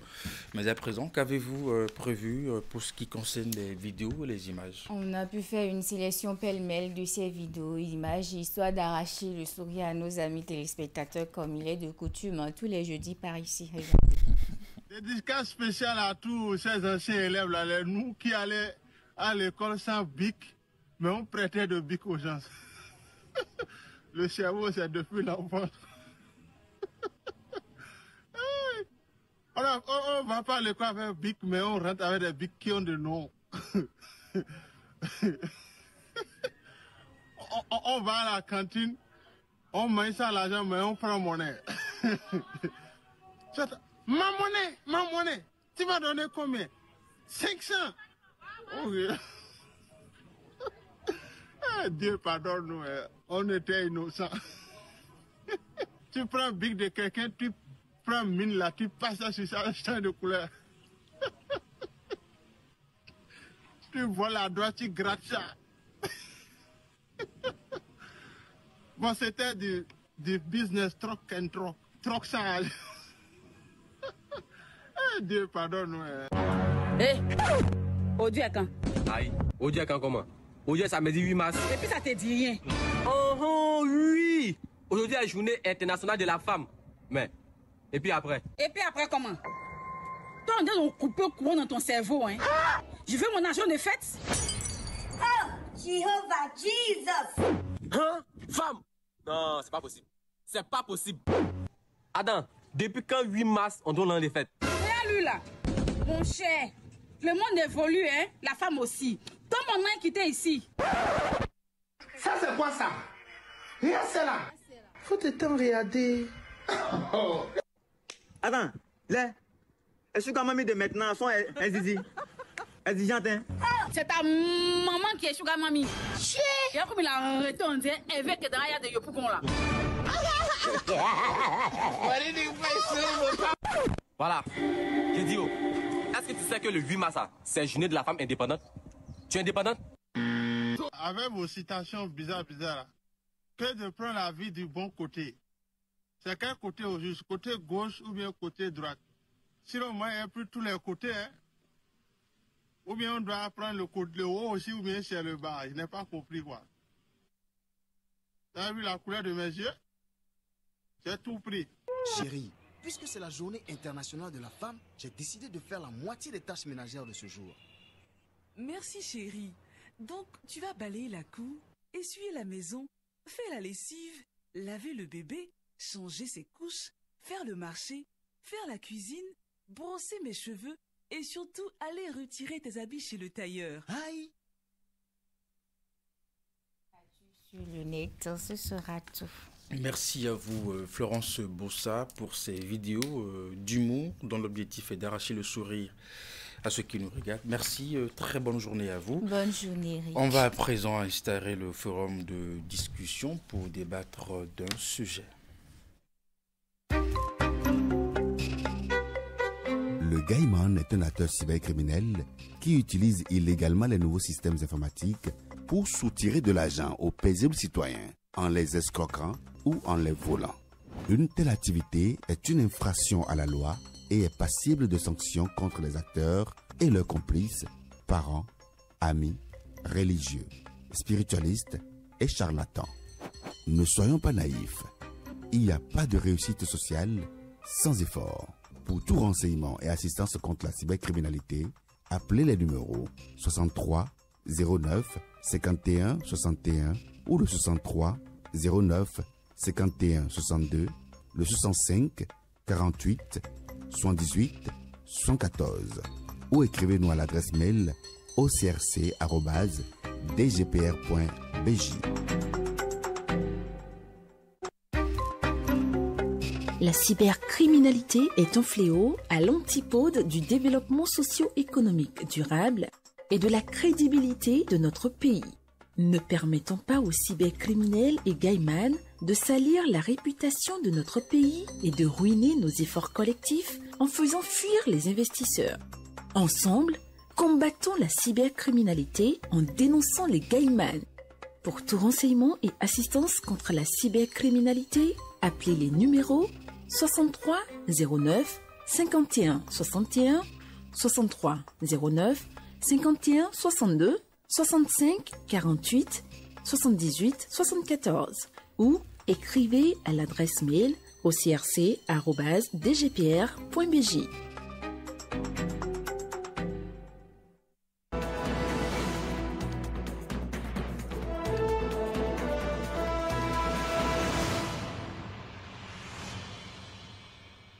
Franck Aouno, bonjour. Bonjour Eric. Teddy Gandigbe, bonjour. Bonjour. Vous êtes journaliste au quotidien Le Matin Libre. Merci d'être avec nous ce matin. Je l'avais annoncé, on parle alimentation scolaire. Le Bénin a célébré ce 11 mars la journée africaine de l'alimentation scolaire. Occasion pour nous, justement, d'interroger les progrès réalisés par le Bénin et surtout voir les autres défis qui restent à relever. Alors, de 31% en 2017, le programme national d'alimentation scolaire intégré a atteint aujourd'hui un taux de couverture de plus de 75% avec plus de 1 300 000 enfants bénéficiaires. Une prouesse, Franck Aouno? Oui, une prouesse. Si vous allez dans certaines contrées, vous voyez les conditions dans lesquelles les enfants suivent les cours et surtout à l'heure de la pause à partir de midi, comment certains enfants, certains écoliers détalent pour aller trouver quelque chose à manger. Vous allez comprendre que c'est une véritable prouesse, parce que si nous remontons légèrement le temps, même en 2016, pour les documents que j'ai parcourus, on parlait de 17% de taux de couverture. Donc, c'était très faible. Ouais, c'était très faible pour près de 1131 écoles qui sont couvertes, avec 250 000 enfants impactés. Donc, quand vous faites cette comparaison-là, on ne peut que tirer une seule conclusion: on a progressé dans le temps. Je pense que il y avait une volonté politique affichée sur la question de maintenir les enfants à l'école, de leur donner des repas assez, disons, assez intéressants, ce qui va leur permettre de ne plus, par exemple, pour ceux qui sont éloignés de leur lieu d'apprentissage, de ne plus repartir une fois que l'heure de la pause a sonné. Et cela permettait de pouvoir les garder en classe au lieu de les laisser partir. Parce qu'il y en a, quand ils partent déjà à l'heure de la pause, ils ne reviennent plus à l'école, tout simplement à cause de la distance. Tout simplement parce que peut-être à la maison, on n'a pas retrouvé les parents qui, entre-temps, sont allés au champ pour aller chercher de quoi nourrir la famille en soirée. Donc, c'est tout normal qu'il y ait cet intérêt-là sur la question de l'alimentation scolaire, notamment sur le programme qui consacre un peu les cantines scolaires, qui sont aujourd'hui, en Afrique en tout cas, le Bénin constitue un exemple où les gens viennent se ressourcer pour aller implémenter ça dans leur pays. C'est très important de le relever. Kidi Gandigbe, en tout cas sur la question, le Bénin est un cas d'école dans la sous-région. Récemment, le Gabon était ici, à Cotonou, pour justement s'inspirer de ce modèle. Est-ce qu'on l'avait bien pensé ? Je pense qu'on a bien pensé parce que c'est vrai, moi je ne parlerai peut-être pas en termes de prouesse, mais je dirais qu'un grand pas a été fait dans le sens où dans les temps passés, on n'a pas eu l'occasion d'observer un tel intérêt politique à la chose. Parce que tel que les cantines se géraient dans les établissements scolaires, nous, peut-être en notre temps, quand on fréquentait, ce n'est plus de cette même manière que ça se gère maintenant. Et on constate nettement qu'il y a une amélioration, il y a des apports et des acquis qui sont quantifiables et qu'on peut déjà enregistrer tout nettement. Donc, je peux dire tout simplement que oui, aujourd'hui, la chose s'est améliorée complètement et tant qu'il reste quand même à faire, rien n'est encore fait, dit-on. Et donc, c'est sûr que le gouvernement serait peut-être en train de mettre encore le bouchée double pour pouvoir faire mieux davantage parce que les enfants, enfin toutes les écoles ne sont pas encore totalement, n'ont pas encore eu cette couverture. Nous sommes d'accord en termes d'alimentation, en termes de cantine, et donc il va falloir forcément que les choses évoluent dans ce sens pour que les enfants puissent avoir quand même une satisfaction en termes d'alimentation en milieu scolaire. Voilà. En tout cas, à titre illustratif, nous avons encore quelques chiffres au-delà de ce taux de 75% en termes de couverture nationale. Nous avons aussi l'achat des vivres auprès des producteurs locaux à hauteur de plus de 6 milliards 812 millions de francs CFA. Ouais. En 2024, ce montant est passé à plus de 13 milliards de francs CFA. Et donc, à travers ce programme, ça permet aussi d'inciter le secteur agricole, puisqu'il faut acheter des vivres auprès des producteurs locaux. Ça crée aussi de l'emploi. Voilà, ça fait un ensemble de choses. Vous permettez aux parents qui n'ont pas les moyens de subvenir aux besoins de leurs enfants et qui avaient pour conséquence de retirer tout simplement les enfants de l'école. Cela faisait deux, c'est que les producteurs qui essayaient de cultiver ces spéculations-là, le maïs, le mil, le sorgho, le riz, le haricot, découlaient leurs produits. Ça veut dire que la volonté politique qui a permis d'instaurer ce programme-là, ça a commencé par impacter d'autres secteurs. C'est très important. Et lorsque vous faites aujourd'hui, vous voyez la stratégie utilisée par le ministre qui est là, le ministre Aliman Karimou, qui a mis en place un système pour essayer de contrôler tout cela. Cela ne veut pas dire qu'il n'y a pas de difficultés. On y viendra tout à l'heure certainement. Absolument. Et donc, c'est non seulement on règle les problèmes de l'école, mais on règle des problèmes ailleurs, on permet aux producteurs puisque le métier des enfants à l'école améliore aussi leurs résultats. Absolument, ça améliore leurs résultats et ça permet aux parents de se dégager de ces contraintes-là qui constituaient un casse-tête pour eux. Comment nourrir les enfants quand vous êtes au champ et que l'enfant doit revenir à la maison pour trouver quelque chose à manger et retourner, ce qui n'est pas tout à fait évident. Les risques qu'il prend en rentrant, au retour également, il trouve un arbre fruitier, il va s'arrêter pour marauder. Cela n'est plus le cas. Il mange à l'école, il se repose et il reprend les cours à partir de 15 heures. Donc c'est assez capital. Pour ceux qui sont restés dans des zones un peu reculées, on peut comprendre ce qu'on dit, peut-être pas à Cotonou, au bord de la rue, vous avez de quoi acheter, de quoi vous régaler rapidement avant de retourner en classe. Ailleurs, il faut faire des kilomètres avant de voir ce qu'il faut manger, il faut faire des kilomètres pour se soulager et tout. Donc, c'est un programme qui a des impacts positifs dans d'autres secteurs.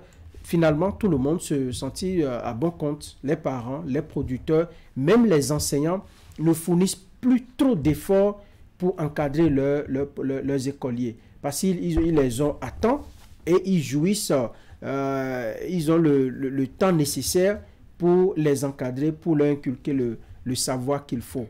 Donc, dans l'un mais dans l'autre, je pense que nous avons un grand intérêt à tout faire pour que ce programme-là puisse prospérer davantage les années à venir, puisse aller de façon positive, et pour que les écoliers qui vont venir après, même cette génération-là, qu'on ne puisse plus parler on est à un taux de couverture de 82%, qu'on puisse avoir une couverture totale, que toutes les écoles soient impactées, et même au niveau des écoles privées, faire en sorte que le programme tienne compte de... C'est parce qu'il y en a dans les écoles privées également qui se pavanent à faute de moyens pour maintenir un peu les enfants. Nous allons apprécier cette ambition.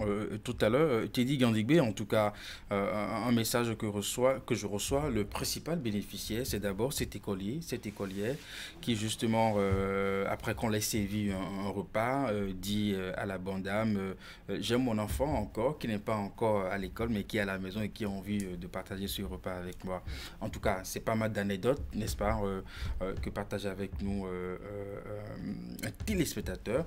C'est dit à quel point où ce programme a su quand même intégrer, où on réussit à avoir aujourd'hui l'attention des écoliers en classe. Ça permet aussi à l'enseignant de bien dérouler son cours. Bien sûr, parce que quand l'enfant arrive à accéder à une cantine où il mange à satiété, c'est tout à fait logique et normal que voilà, en classe, il puisse quand même avoir cette concentration pour pouvoir mieux suivre son enseignant. Et l'autre élément qu'on peut quand même souligner aussi, il faut dire que aujourd'hui, l'enfant ne se donnerait plus cette tracasserie de faire des va-et-vient comme au temps jadis, pour pouvoir aller chercher de quoi se donner une satisfaction gastrique avant de revenir en classe, parce que aujourd'hui ça leur réduit quand même les peines, ça leur réduit les trajets, ça leur réduit beaucoup de choses, et je pense que c'est une avancée qu'on a déjà archivée, et puis voilà, ça ne peut que continuer comme ça. Mais moi, je voudrais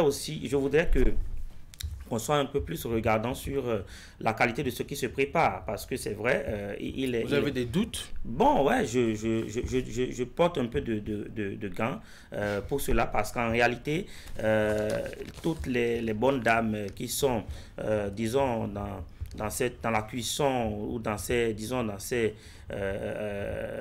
établissements et qui servent à manger aux enfants, est-ce que, parce que c'est la question que moi je me pose, est-ce qu'ils le font dans l'hygiène qu'il faut? Est-ce qu'elles le font du moins dans la qualité qu'il faut? Parce que il faudrait vraiment que les responsables d'établissement soient très regardants là-dessus, histoire de veiller aussi sur la santé des enfants, parce que c'est de ça qu'il est question.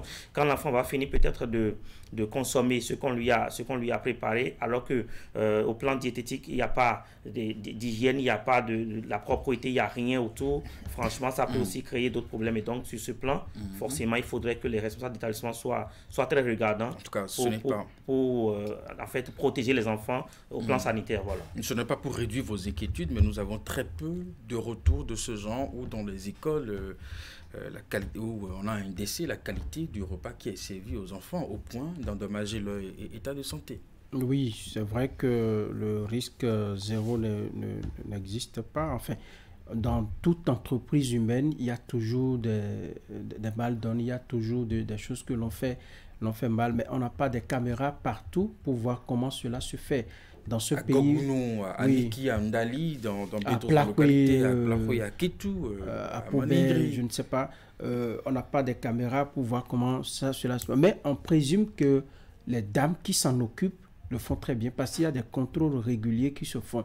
Dans ce même pays, vous avez appris que des gens ont volé, ils ont laissé traîner leurs mains sur les vivres qui étaient destinés, disons, à satisfaire les enfants. Et donc, quand vous prenez cela, simplement, on peut comprendre que au-delà de tout, au-delà des efforts, il y a une grosse surveillance et qu'il y a toujours des brebis galeuses dans le rang de ceux qui sont chargés de mettre en application les programmes qui veulent faire échouer les choses. Mais je crois que le système est mis en place de telle sorte que quand vous prenez même un grain de maïs ou de riz aujourd'hui, je crois que vous savez ce qui vous attend. Et c'est pourquoi on peut comprendre parfois la sévérité avec laquelle les autorités traitent ceux qui se sont laissés aller à cette légèreté-là. Quand on dit que quelqu'un a pris 1 litre d'huile et qu'on l'a déchargé, et ça fait mal à ceux qui veulent apprécier la situation, ça sort de l'entendement. Je pense que c'est pour prévenir ces dérapages-là que les autorités le font. Il faut prendre des gens à titre d'exemple pour éviter que cela se répète. Et donc, il n'y a pas de raison qu'on ne prépare pas bien pour ces petits-enfants parce que c'est des enfants qui ont encore l'organisme assez fragile. Si vous ne préparez pas dans les normes, vous préparez du riz qui est cuit à moitié, et ils vont se retrouver avec des maux de ventre. Et donc, vous aurez le contraire de ce que nous recherchons, c'est-à-dire qu'en classe, tous vont commencer par se plaindre d'une intoxication alimentaire, des maux de ventre, et vous n'aurez pas leur attention. Vous serez obligé d'aller, de les soigner avant de continuer le cours. Donc, on a intérêt à ce que les normes soient suivies, on a intérêt à ce que tout ce qui est prévu par le programme soit véritablement. Mais je sais que les autorités du ministère des enseignements maternels et primaires, ils veillent au grain. Et il y a même des contrôles inopinés qui vont dans les écoles pour surveiller ceux qui le font. Nos mamans n'ont qu'à considérer, celles qui sont chargées de préparer à l'école, n'ont qu'à considérer que c'est un peu ce qu'elles font dans leur maison. Est-ce que vous auriez accepté que l'on prépare des repas pas du tout digestes à vos enfants à la maison? C'est la question qu'il faut se poser, mais je pense qu'elles le font très bien et qu'on va le faire davantage pour permettre à notre pays d'être toujours cité en exemple de par le monde. Et vous faites bien d'évoquer ces moments, puisque nous sommes dans le mois de mars, nous le disons bonjour et merci pour tout ce travail, et puisque c'est grâce à elle que ces enfants ont droit à ces repas chauds par jour à l'école. La tâche n'est pas du tout facile, justement, puisque nous imaginons l'effectif de ces écoliers un peu partout dans ce pays. Nous leur disons merci et du courage pour ce travail. Nous disons merci aussi à ces encadreurs, à ces directeurs d'école, à ces enseignants qui ne donnent pas parce qu'ils s'assurent que les sacs de riz ne disparaissent pas. Parce que quand ça disparaît, c'est vous qui répondez en premier. Il y a aussi des questions de sécurité où des gens viennent dévaliser les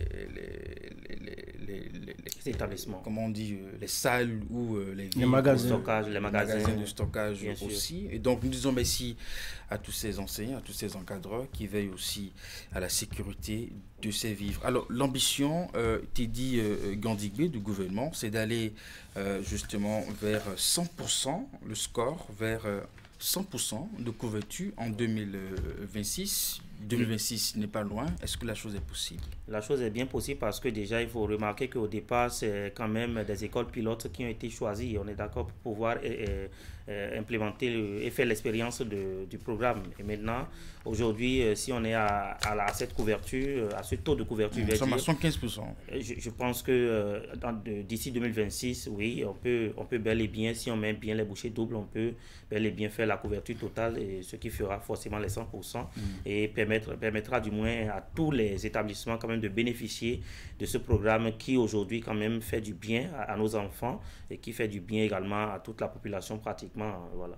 En tout cas, à l'occasion donc de la célébration de cette journée, Monsieur Alain Rinkati a indiqué justement qu'on doit s'engager à apporter des qualités des repas, la modernisation des infrastructures, l'extension des cantines scolaires en milieu urbain, en termes donc de défis, le renforcement de la mobilisation communautaire, la sécurisation et la pérennisation du programme. Donc voilà, en termes de défis, ce qu'il reste véritablement à faire dans ce programme. Franck Avon. Oui. Il faut pousser loin les réflexions parce qu'il est prévu également le vote d'une loi pour, je pense, légaliser le financement de l'alimentation, de ce programme d'alimentation scolaire. Je pense que c'est très important parce qu'on ne fera plus les choses en recherchant forcément, en attendant les partenaires. Si au plan national, nous pouvons inscrire une ligne dans notre budget qui consacre véritablement tout ce qui tourne autour de ce programme-là. Je pense que ce serait véritablement une avancée. Ça va être une grosse avancée. Et même d'autres gouvernements qui reviendront, on n'en fera plus un instrument de propagande. Ça va être quelque chose qui est institué et qui se retrouve dans une loi, dans notre budget chaque année. Si c'est 1 milliard de francs CFA qui doit aller à ce programme-là, on le saura et ça va être clairement inscrit. Au budget. Parce que par le passé, même à un certain moment, on a l'impression qu'on cite ça comme élément de propagande. Ça, ce sont des vies humaines qui sont entretenues, ce sont des vies humaines qui sont concernées et lorsqu'on doit en faire, disons, des arguments de propagande, je pense que l'État doit prendre cela en charge tel qu'on se dévoue à chercher des financements pour des formations, des programmes politiques, on doit pouvoir débaucher la même énergie dans ce sens-là pour trouver une ligne pour ce programme-là et développer davantage ce qui est déjà fait. Et ça va soulager tout le monde et ça va permettre de pouvoir faire, disons, des programmations et de savoir que au cours de telle année à telle année, tel qu'on fait pour les subventions, on doit pouvoir décaisser tel pour ce programme-là jusqu'à la fin de l'année, un peu comme on le fait pour comme on paie le salaire aux fonctionnaires de l'État.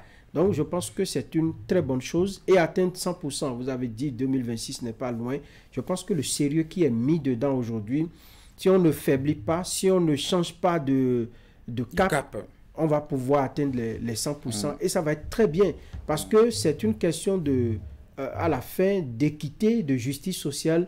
Il y en a qui mangent shawarma quand on est en récréation, il y en a qui mangent des poulets devant leurs camarades. Et ça, on vient garer une voiture même et on les fait rentrer dedans sous climatiseur, ils mangent pizza en fin de récréation, enfin à la récréation, pendant que les autres sont en train de courir dans tous les sens pour acheter leur wassawassa. Donc je pense que ça va régler ce fossé, ça va réduire ce fossé-là entre les enfants de ceux qui sont nantis ou qui ont quand même une certaine, des moyens pour entretenir les enfants et ceux qui n'ont rien du tout, mais qui ont envie quand même que leurs enfants soient à l'école. Je pense que c'est très important et donc pour tous ceux qui aspirent à diriger ce pays-là, je pense qu'ils doivent inscrire dans leur programme dès maintenant ce volet-là et de savoir que l'alimentation scolaire doit être une priorité comme ça l'est actuellement avec ce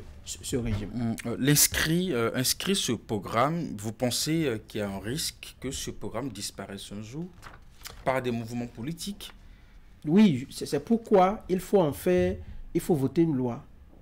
Il faut voter une loi. C'est vrai que la loi peut être revue à tout moment à l'Assemblée, mais ça nous aurait éviter quand même, disons, que l'on personnalise cela, que cela s'accroche à l'image de quelqu'un qu'on dise que c'est Eddie qui est venu et qui a porté à tel. Ça doit être un programme national. Tout le monde est unanime sur le fait que ce programme rend suffisamment service à la nation, notamment à ses enfants. Je ne suis pas en train de voir un leader politique, en tout cas, ne pas voir le bon sens de ce programme. Tout à l'heure, je citais le directeur général de l'Agence nationale d'alimentation et de nutrition, justement une agence créée par le gouvernement pour assurer la gestion et la durabilité de ce programme des cantines scolaires. C'est lui qui évoquait justement les défis qui restent à relever. Alors Teddy Gandigbe, quid des autres défis? On parle de pérennisation du programme, de la sécurisation, de la mobilisation communautaire et justement des questions d'infrastructure. Nous avons des écoles où,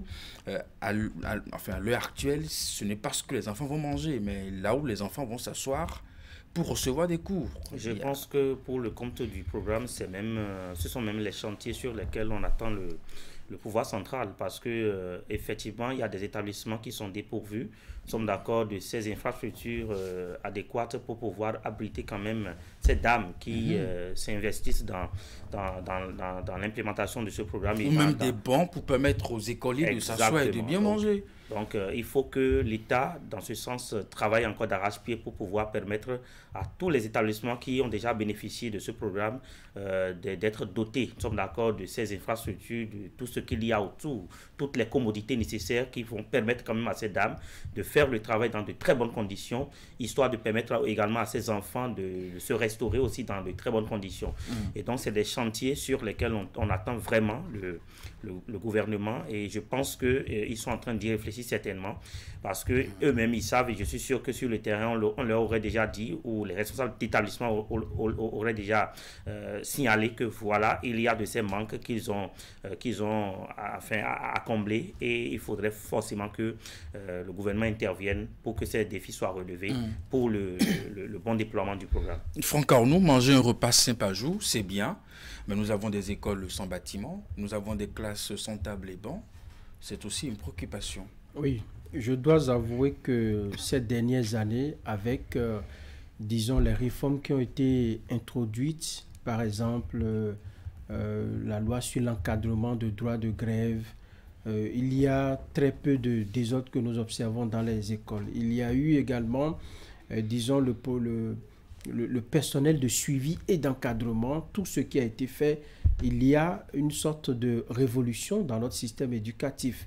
Cependant, il y a encore des problèmes qui subsistent. Il y a encore des zones dans lesquelles, par exemple, malgré toute la bonne foi de l'enseignant, il y a des parents qui parfois viennent chercher leurs enfants pour les amener au champ, parce qu'on estime que leur avenir se retrouve dans la terre. Il y a également des écoles où les infrastructures continuent par manquer, où par exemple, vous avez des apatames, il y en a encore à travers le pays, plein. Où les enfants sont, par exemple, à l'heure là, vous avez vu les premières pluies déjà, que ce soit dans le nord ou ici, qui commencent déjà par tomber, ça devient un souci pour les...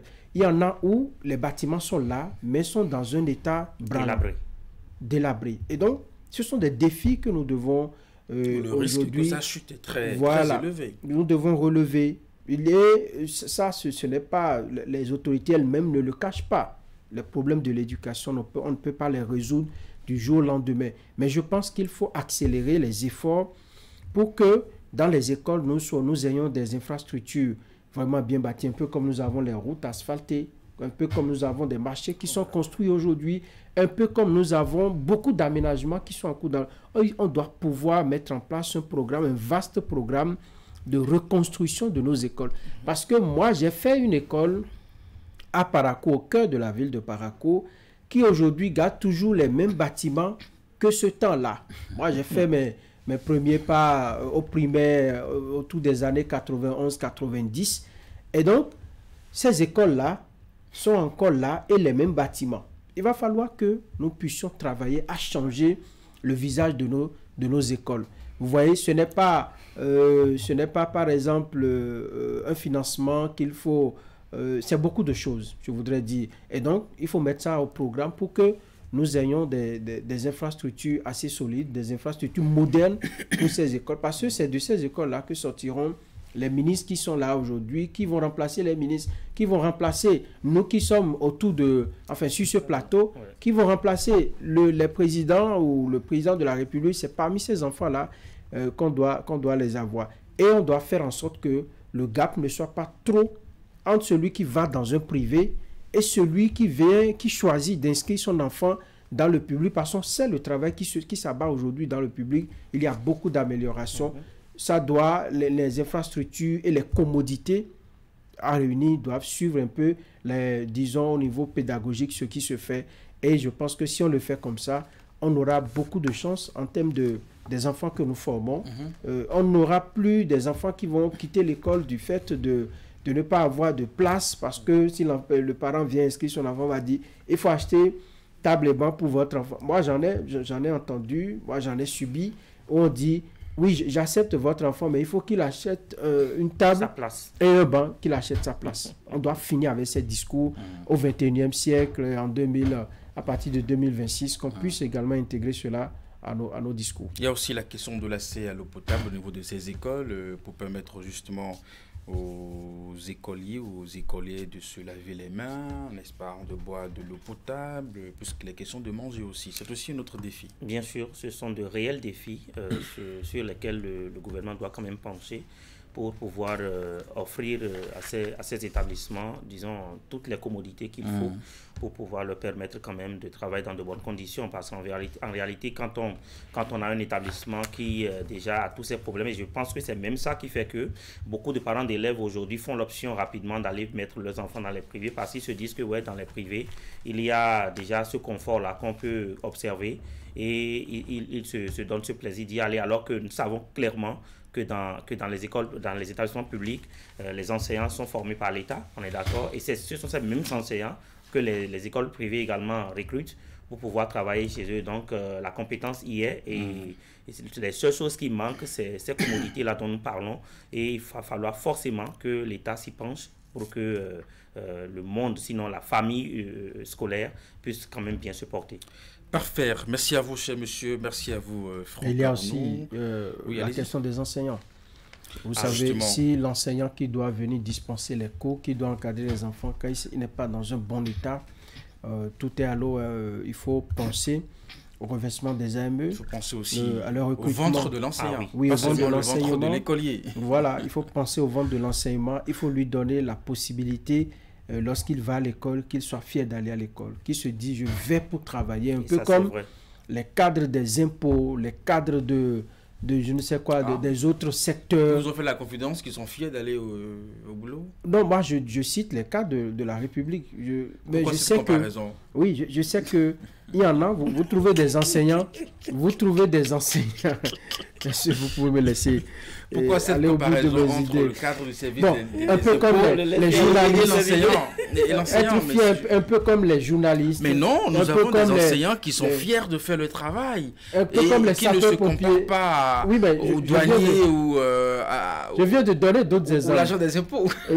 Comme les sapeurs-pompiers, les policiers, les gendarmes, je ne sais quoi. Eric a un taquin sur la question. Donc, on doit pouvoir donner les moyens à l'enseignant. Aujourd'hui, l'autre défi, je pense que c'est le recrutement des enseignants, trouver un plan de carrière assez bien construit pour les enseignants afin qu'ils se sentent également sécurisés dans leur emploi.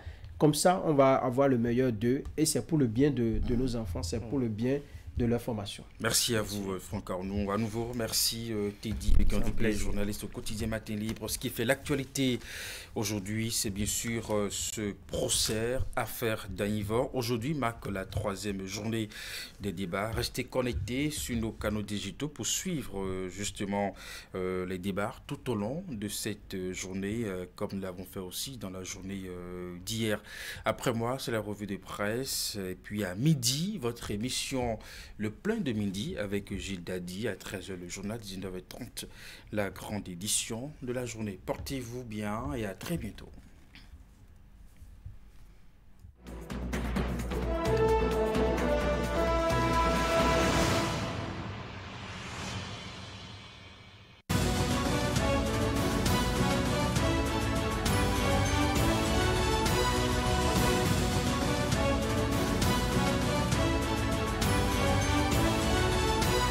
Mesdames et messieurs, bonjour. Il y a eu, comme au premier jour du procès dans l'affaire Urbain Dagnivo, des révélations croustillantes des témoins appelés à la barre. Fraternité rend compte à sa page 3 et souligne que le test ADN positif est confirmé et que Boni Yayi est de plus en plus indexé dans les différentes dépositions. Après une première journée d'audience marquée par de nouvelles révélations des accusés, explique le Canard, la Cour a décidé de confronter les prévenus à certains témoins clés. Parmi eux, l'ancien ministre Bernard Lani Davo et le colonel Kouma Segbo ont répondu à l'invitation et se sont présentés au tribunal.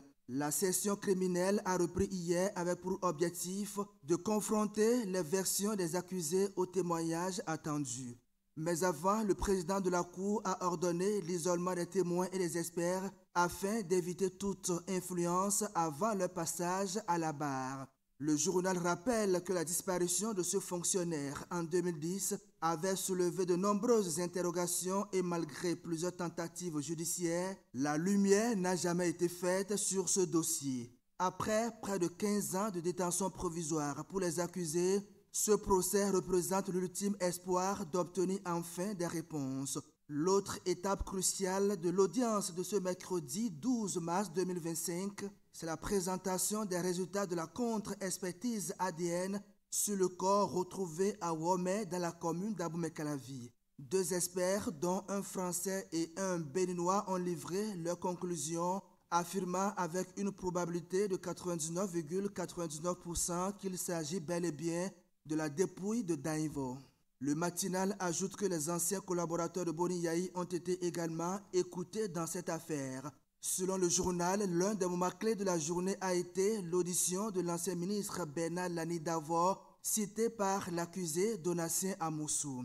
Lani Davo a admis avoir remis 50 000 francs CFA à Donatien Amoussou, mais a précisé qu'il ignorait que ce dernier était impliqué dans l'affaire Dagnivo. Il a affirmé avoir agi sous la demande d'un interlocuteur, se faisant passer pour un membre de la garde républicaine. Donatien Amoussou, quant à lui, a contredit cette version, affirmant avoir reçu de Lani Davo une somme bien plus importante et a évoqué des échanges réguliers avec lui, notamment concernant un abonnement à Canal+ en prison. Par ailleurs, le matinal fait observer que depuis le démarrage de ce procès, la trouille s'est installée chez les démocrates et se demande ce que se reprochent Yayi et ses affidés. À en croire le Canard, la cellule communale du Parti Les Démocrates à Parakou s'est engagée depuis mercredi dans la préparation d'une déclaration publique. L'objectif affiché est de sensibiliser la population de la cité des Kobourou et de ses environs afin qu'elle demeure en alerte et prête à toute mobilisation dans l'éventualité d'une interpellation de l'ancien président de la République, Boni Yayi. Sur un autre sujet de l'actualité, c'est la nation qui nous apprend qu'il y a désormais au Bénin de nouvelles conditions fixées aux magistrats pour exercer à la Cour suprême. Il faut désormais 35 ans d'âge pour aller à la retraite. Dans les détails, le quotidien du service public précise que c'est l'une des grandes innovations de la loi numéro 2025-06 portant modification de la loi 2022-11 du 27 juin 2022 portant statut des magistrats de la Cour suprême adoptée ce mercredi par l'Assemblée nationale. Cette limite d'âge est prévue nonobstant les dispositions de la loi portant Code de pension civile et militaire relative aux conditions d'admission à la retraite et sans préjudice des dispositions particulières prévoyant un terme plus long. Le test va plus loin selon le journal en précisant que les magistrats occupant les fonctions de président de chambre ou de procureur général à la Cour suprême, lorsqu'ils atteignent la limite d'âge de 65 ans, peuvent pour les nécessités de service et après avis conforme du Conseil supérieur de la magistrature être maintenus dans leurs fonctions par le président de la Cour suprême. Le dossier a été adopté à l'unanimité des députés présents et représentés en présence du ministre chargé de la Justice, Yves Détchenou, fait savoir la nation. Pour sa part, le pays émergent nous apprend qu'en début de matinée de ce mercredi, le président de l'Assemblée nationale a reçu en audience à son cabinet au palais des gouverneurs à Porto-Nouveau, Dr Yessoufou Maroya, consul honoraire de la République du Bénin près le Gabon. Accompagné par le chargé de mission du maire de Porto Novo, le diplomate est allé prendre les conseils de l'autorité parlementaire afin de sensibiliser davantage les Béninois résidant au Gabon pour un meilleur respect de la loi et de la réglementation en vigueur dans ce pays lors de l'élection présidentielle d'avril prochain. Merci de votre aimable attention.